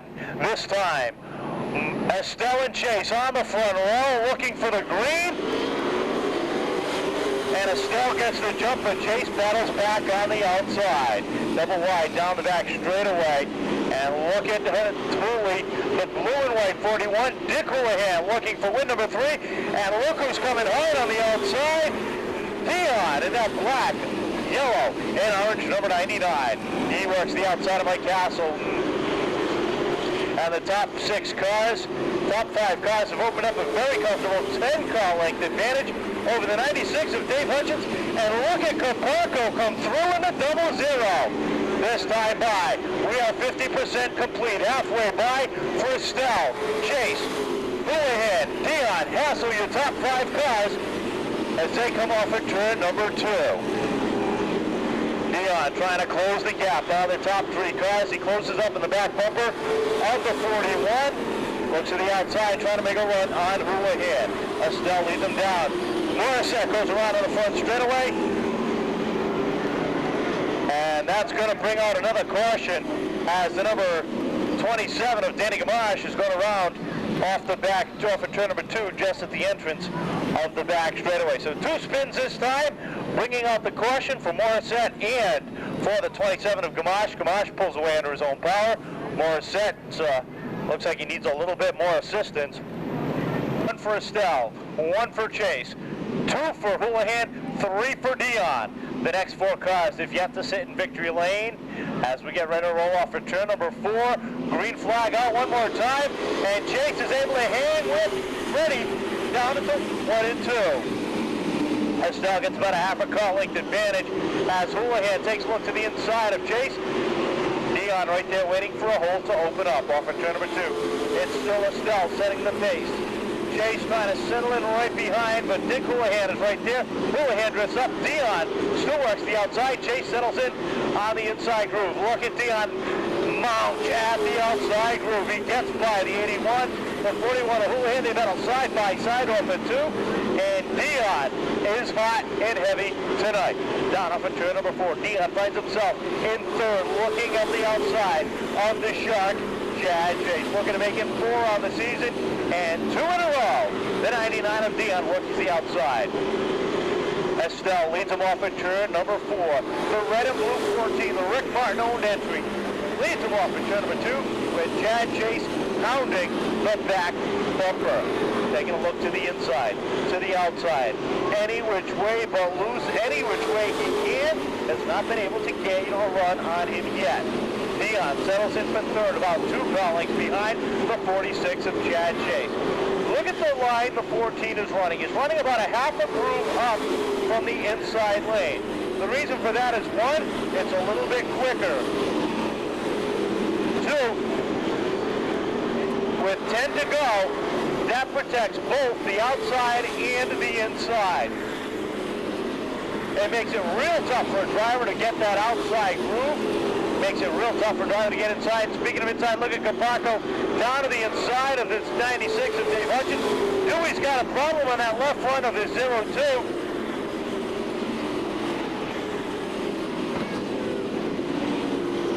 Is he an idiot? As Dewey's got some problems, he just crawled to the night. Down off at turn number 2. The 99 of Dion took a hit to the outside of Chad Chase, but Manchester was about to go left down and had to settle him back behind. Now he takes another look up to the outside. Manchester and Caparco get together. Caparco's got some serious rear end damage. That's going to bring out a caution. Having a great run on his debut night, has some serious rear end suspension damage. That's pretty much going to end his night this 1999 season. 27 laps have been complete, and now let's look at the top 3, top 4 if you will. Freddie Estelle and Chad Chase, that hasn't changed. Dion and Houlihan, that has. Dion will find himself locked to the rear bumper of Freddie Estelle when we go back to green. Chad Chase will do all he can to hold on to the outside. So let's run down the top 10 for you. At lap number 27, we've got Freddie Estelle, Chad Chase, Wayne Dion, Dick Houlihan, and Mike Hassel rounding out the top 5. Dave Hutchins, 6th. Bobby Leclerc up to 7th. 8th will be the 33 of Ray Lee with the 81 of Bobby Tripp. And look who's up back inside the top 10. The number 24 for Radical Rick Martin. 4. Battle and Dice. Watch Dion glue himself to Estelle's rear bumper as they roll off at turn number 4. Estelle gets a good jump over Chase. Dion trying to close in the gap. Chase has to move and move quickly because he won't get a second chance to jump down to the bottom. Chase works the outside. Dion down to the inside off at turn number 4 with 7 to go this time by. It's still Estelle. Chase is able to thwart off Dion that time, but Dion gets a good run going down the back straightaway.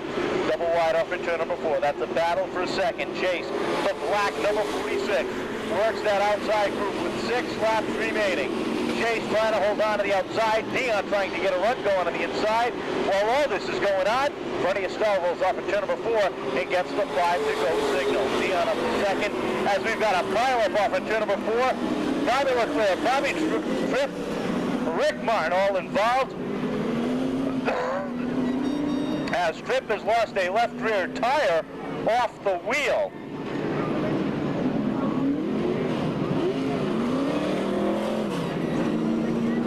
So one more time, Martin will have to head into the pits as the right front fender is hanging off that machine. And Bobby Tripp will need some assistance from Rosa's Garage for Silver Brothers Towing.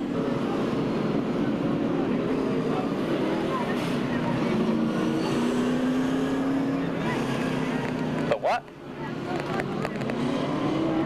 As with 25 down, 29 down, 6 laps remaining, we'll see if Dion can get another run to the inside of Chad Chase. Or will Chase finally be able to muster up enough to challenge Estelle for the win?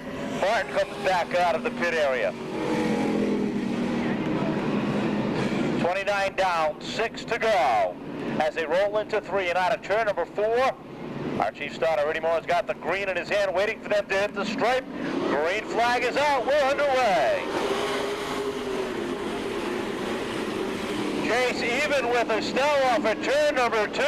They go double wide down the back straightaway this time by. There'll be 5 more laps to go.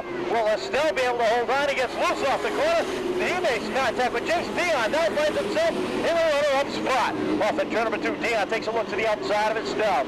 Estelle tries to hold on to that number 14. First, second, third, and fourth. Nose to tail off the corner. Chase starting to get a little pressed up. Dion takes a look to the outside. This is the way he's been doing it, the hard way.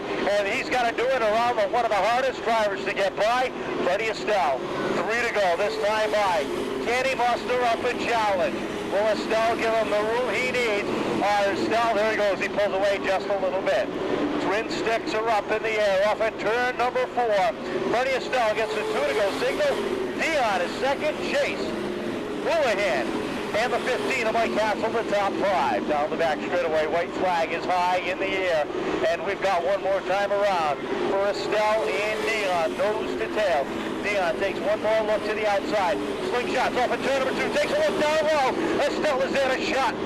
Off at turn number 4, checkered flag is in the air. Estelle is high, Dion down low. Estelle holds on for the win. Dion holds on for second. Chad Jason for third. Fourth is Dick Houlihan with Mike Castle rounding out the top 5. Rayleigh is 6th. Jeff Goodrow in the 31 is 7th. Danny Gamache 8th. Matt Dewey and the 3 of Billy Goodrow round out the top 10. But how about that run from 9th to 1st? Win number 2 for the 1999 season. Driving the New England Tech Precision Racing Engine, G-Lopes Construction, Acme Sanitation, Estrella Trucking, car number 14, the Rick Martin Pontiac, for Radical, Fred Estelle.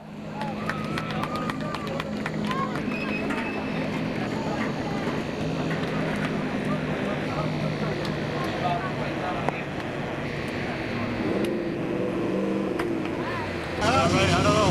Yeah, he was.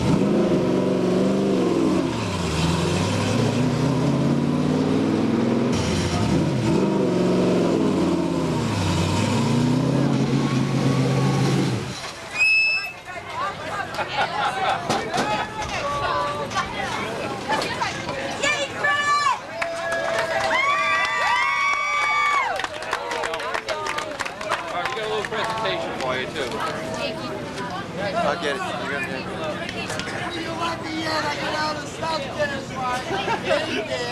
Hey, wait, open up!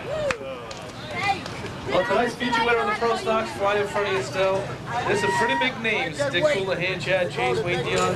That doesn't bother you. No, it doesn't bother you when you don't know they're there, so there you go. Rick Martin builds a great race car. This thing's a tank, really. It took a pretty big hit in the beginning of the season, a couple other shots. But each week you come back, it just runs better and better. Yeah, the last time we ran it, I drove it into the wall and knocked the rear end around, and we got it straightened out this week, and it seemed to really help it out. So. Does it make a big difference when you have a guy like Rick pushing you? Well, he wasn't pushing me tonight, was he?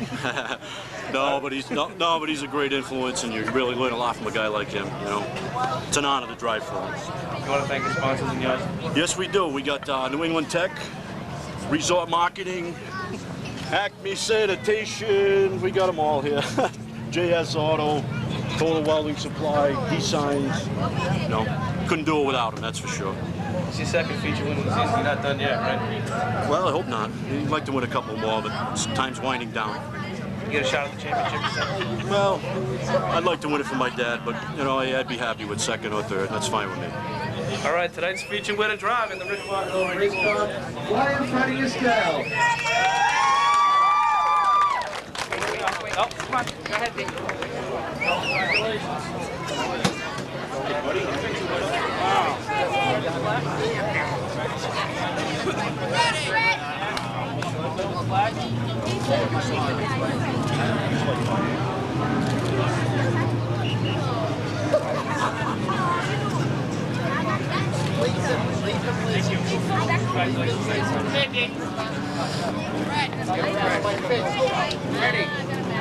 Ready, can you kneel right on that corner?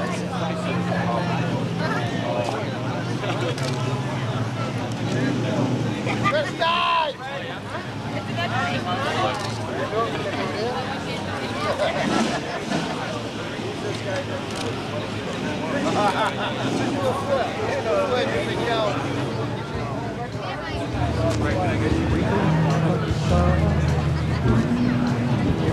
Can you send me luck from where you are? Can you make a rainbow shine that far?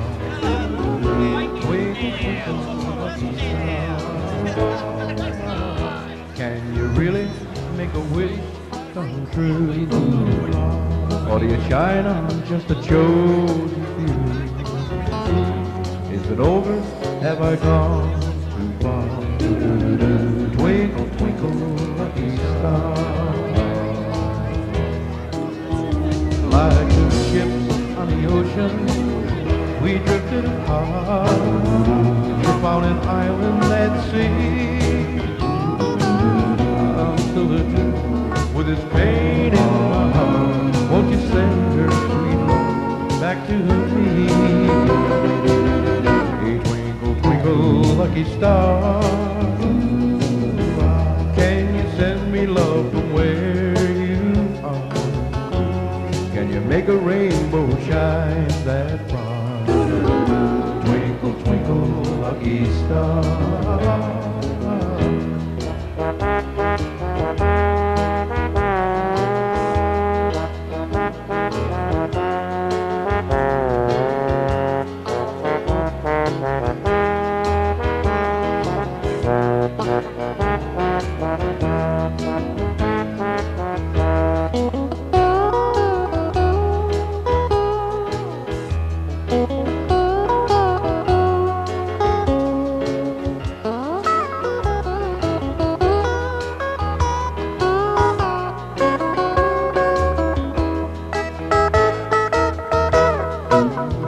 Like two ships on the ocean, we drifted apart, and you found an island at sea.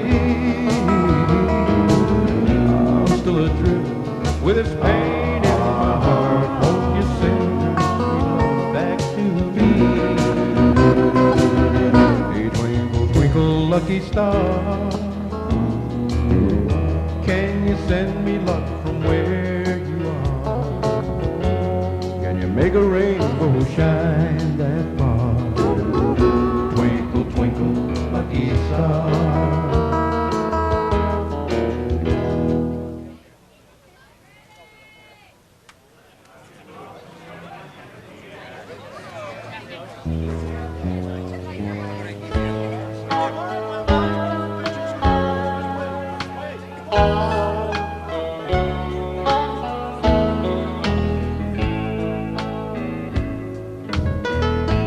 Would you know my name if I saw you in heaven? Would it be the same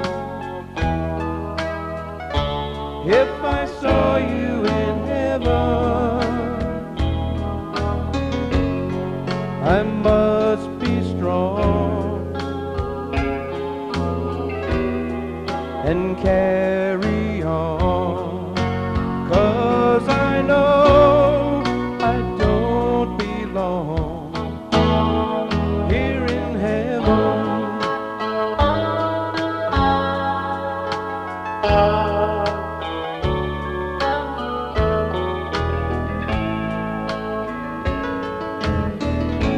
Would you hold my hand if I saw you in heaven? Would you help me stand if I saw you in heaven? I'll find my way through night and day, 'cause I know I just can't stay here in heaven.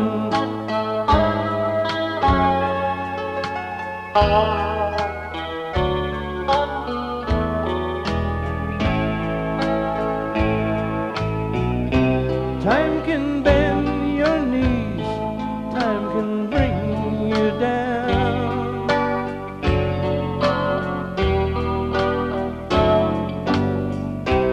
Time can break your heart, have you beg and plead, beg and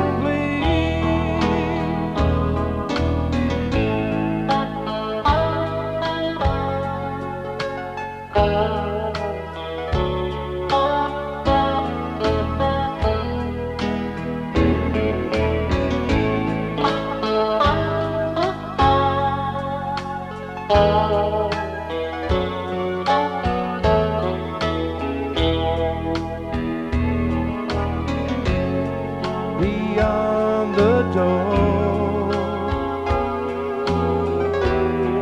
there's peace, I'm sure.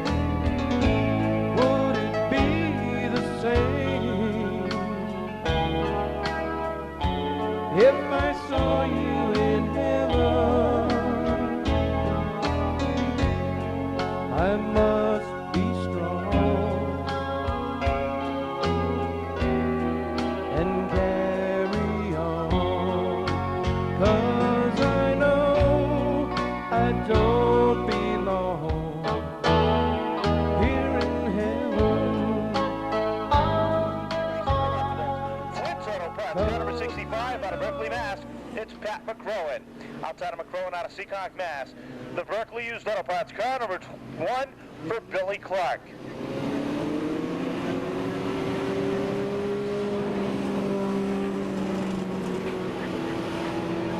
Starting on the inside of row number 3.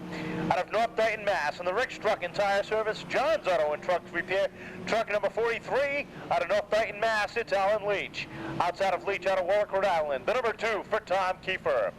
George Rigo rolls off 7th on the grid out of Dartmouth, Mass. He drives the number 64. Outside of Rigo, out of Seekonk, Mass. The hometown sweetheart, number 4 for Robin Sloan. Starting 9th on the grid, the number 17 of Joey LeMay. Outside of LeMay out of Somerset, Mass. And the number 28, it's Kevin Casper. Starting 11th out of Swansea, Mass. The Shady Tree Auto Sales, number 24 for Ray Soulier. Outside of Soulier out of Sonnet, Mass. In the Buck Stevens Freetown Auto, a Sonnet Car Wash, number 13, it's the Bullfrog, Billy Flint. Starting lucky 13th on the field out of Tiverton, Rhode Island, the number 55 for Ray Parent. Outside of Ray, out of Westport, Mass, the Branco Motorsports, number 5, it's Richard Turpening. Johnny Tripp rolls off 15th. He hails from Westport, Mass, in the Hydro Stop Roofing.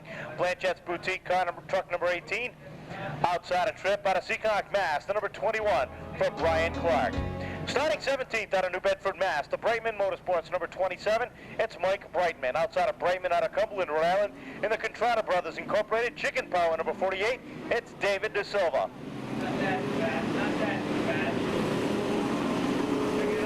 Starting 19th out of Warren, Rhode Island, the Macedonia Motorsports, number 14, it's Jay Macedonio. Outside of Jay, in the NATO Motorsports, number 12, it's Ethel Nato. Starting 21st out of Taunton, Mass, Bernie McDermott. And the number 84 outside of Bernie, and the number 94 out of Tiverton, Rhode Island, it's Dawn Carrero. Starting next out of Rehoboth, Mass, the number 99 for Joshua Wheeler, and starting scratch, it was supposed to be the 26 of Mark DeJesus, and it looks like it's going to be the 92 of Nick Macedonia. We're going green off of turn number 4. Green is out, we're underway.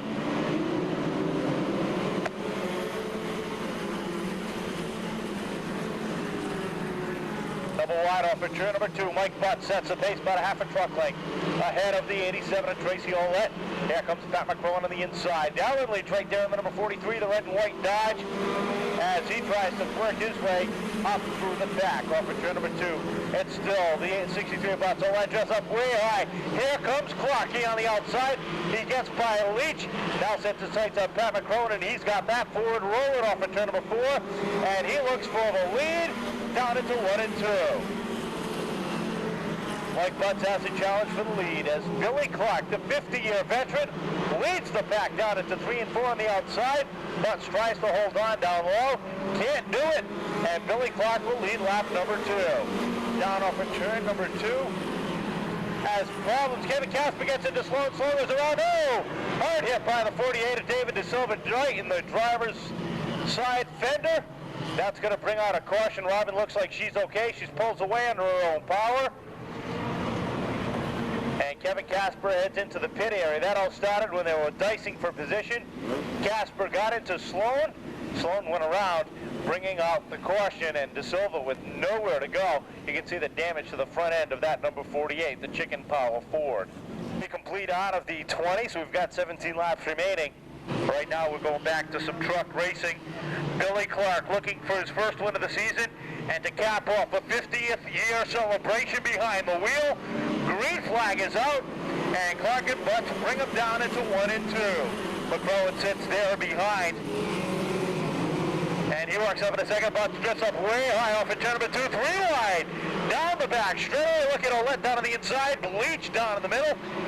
And the 64 Flacco contact between Germany and Flint. Everybody gets through.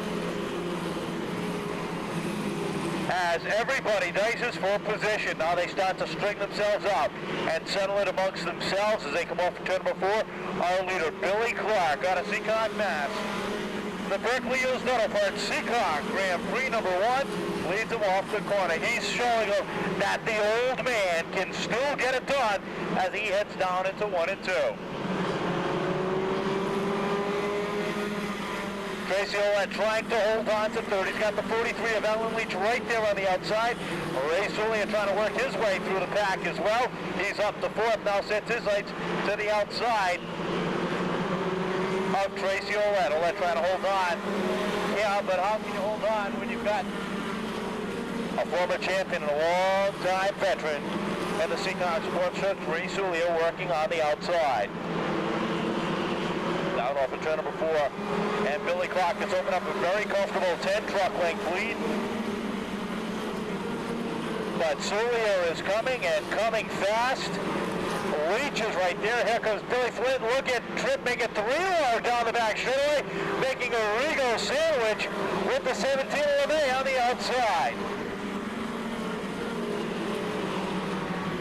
This time by Billy Clark will be halfway through towards his first win of 1999. Ouellette and Soulier make contact up before. Soulier goes around. Leach makes contact. Gently. Kiefer Howard into the passenger side, bringing on a second caution of this feature event just at the halfway point.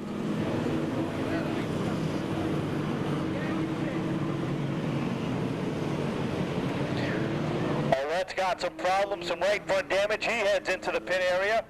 Soulier, well, it doesn't look like he's going to be able to pull away under his own power as the Seekonk safety crew is down there checking on him. Here comes Rose's Garage and Silver Brothers Towing down here to help him out.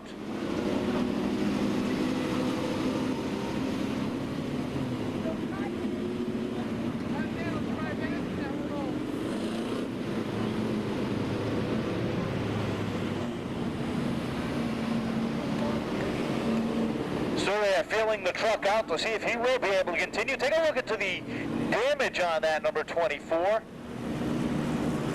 as he comes around the speedway on the passenger side. And he took it low in the door, and there's possibly some frame damage on that number 24. It may have twisted just a little bit.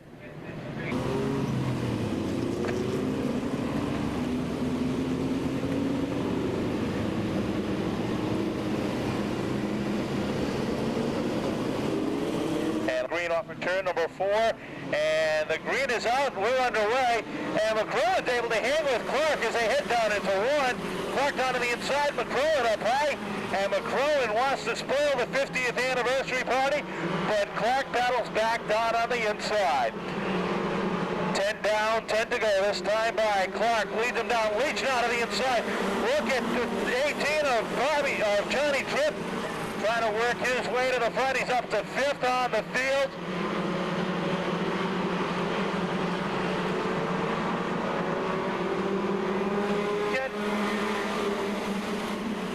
Clark leads him off at turn number 2. Alan Leach right there behind the 18 of Johnny Tripp up to 3rd.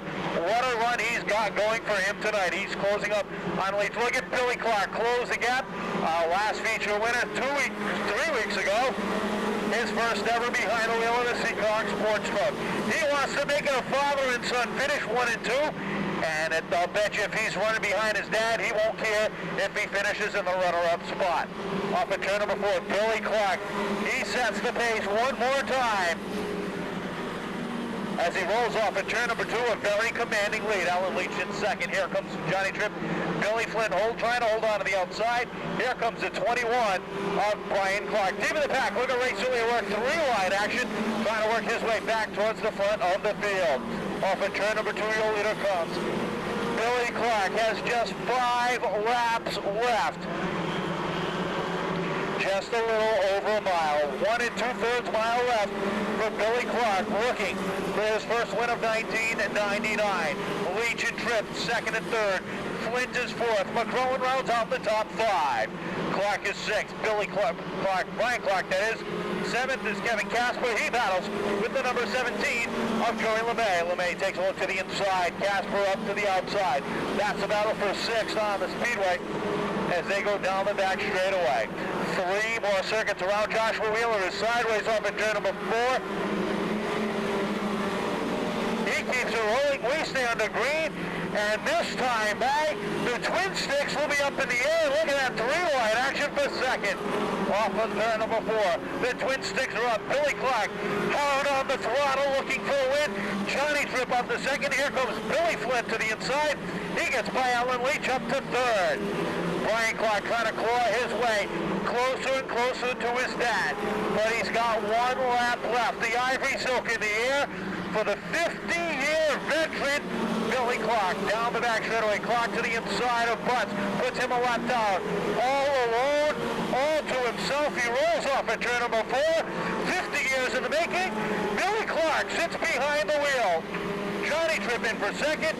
Third is the 13 of Billy Flint, with the 43 of Alan Leach and the 21 of Brian Clark rounding out the top 5. Johnny Tripp slides in a congratulations for our winner. And 50 years ago, this driver sat behind the wheel for the very first time. That's how long he's been racing, not only here at Seekonk Speedway, but throughout the Northeast. Out of Seekonk, Massachusetts, the Seekonk Auto Body, Berkeley Used Auto Parts, Arcan Spring Company, ladies and gentlemen, give it up for the 50th anniversary celebration of Billy Clark.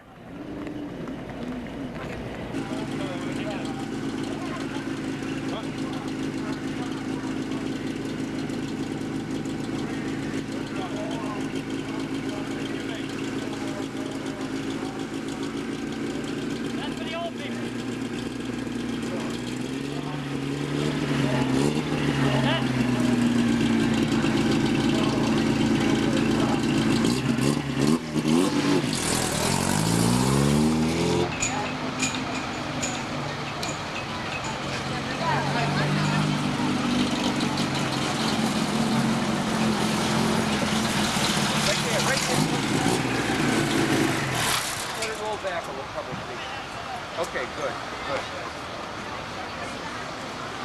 That's for the old guy.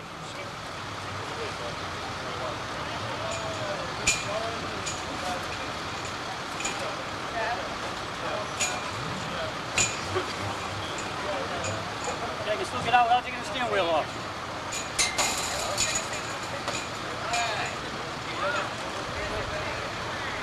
Yeah, I do know. Oh, there it is. Thank you.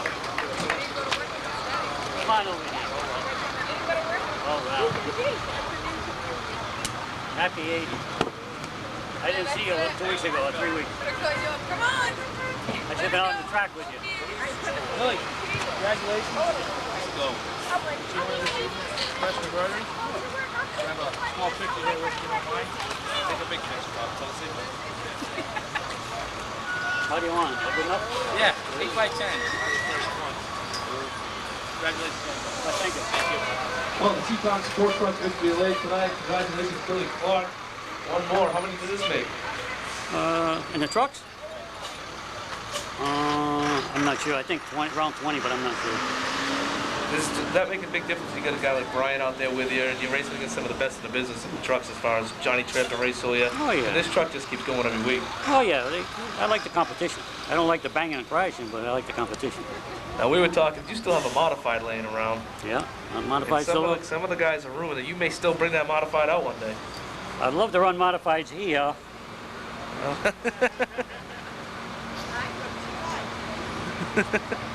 All right, tonight, once again, I'll put Brian in it. You want to thank some sponsors? Yeah, well, thank you very much. And, yeah. Berkeley has been a big thing for me, and Arcan Springs especially. If anyone needs springs or needs brake work, trucks, hobby, anything like that with springs, Arcan Springs is the place to go. Tell them I sent you and they'll give you a discount. All right, tonight's feature winner of the Seekonk Sports Trucks. One more feature win is credit, ladies and gentlemen, Billy Clark.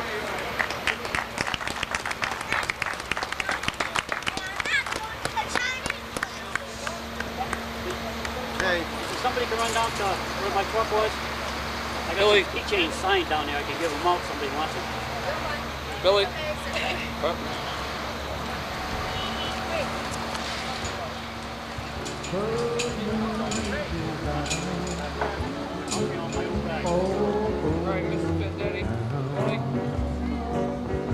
That you beg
his head shall bow.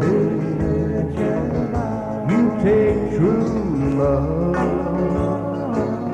and give the pain, but someday, babe, yes, someday, you win again. You win again. You have no heart. You have no shame. You take true love and give the blame. My trusting you was my great sin. What can I do? You win again. I love you still. You win again.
The camera worked the whole time. Very good, Frank. Yep.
just because we're parking here.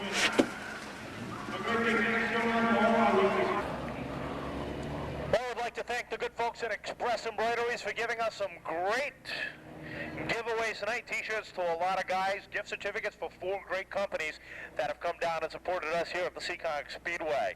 Great big thanks going out to Comps or Us CompNet on hand with us as well. Hope you all had a good time. Racing Reality has been on hand. They'll be here tomorrow if you want to try your chance behind the wheel of a Pro Stock here at the Seekonk Speedway. Don't forget, next Saturday night we've got a great night of racing, a full card of racing with all of our divisions. And don't forget our Labor Day Spectacular with spectator drags, enduro-style racing, Formula 4s, ladies racing, figure eights, fireworks, and a 100-car plus demolition derby.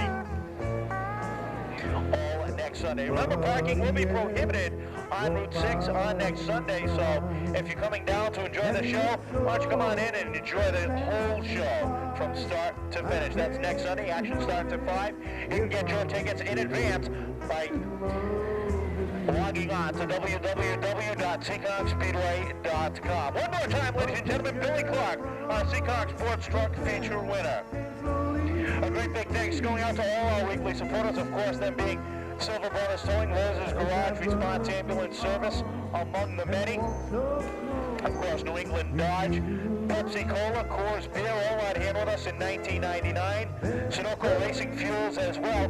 Tuesday night, don't forget Torch Bar and Grill. You can catch all the action on the big screen at 7 o'clock. On behalf of the staff and management here at the Seekonk Speedway, and for the family of the late D'Anthony Vendetti, I'm Kevin Boucher, wishing you a very happy week, and see you in September.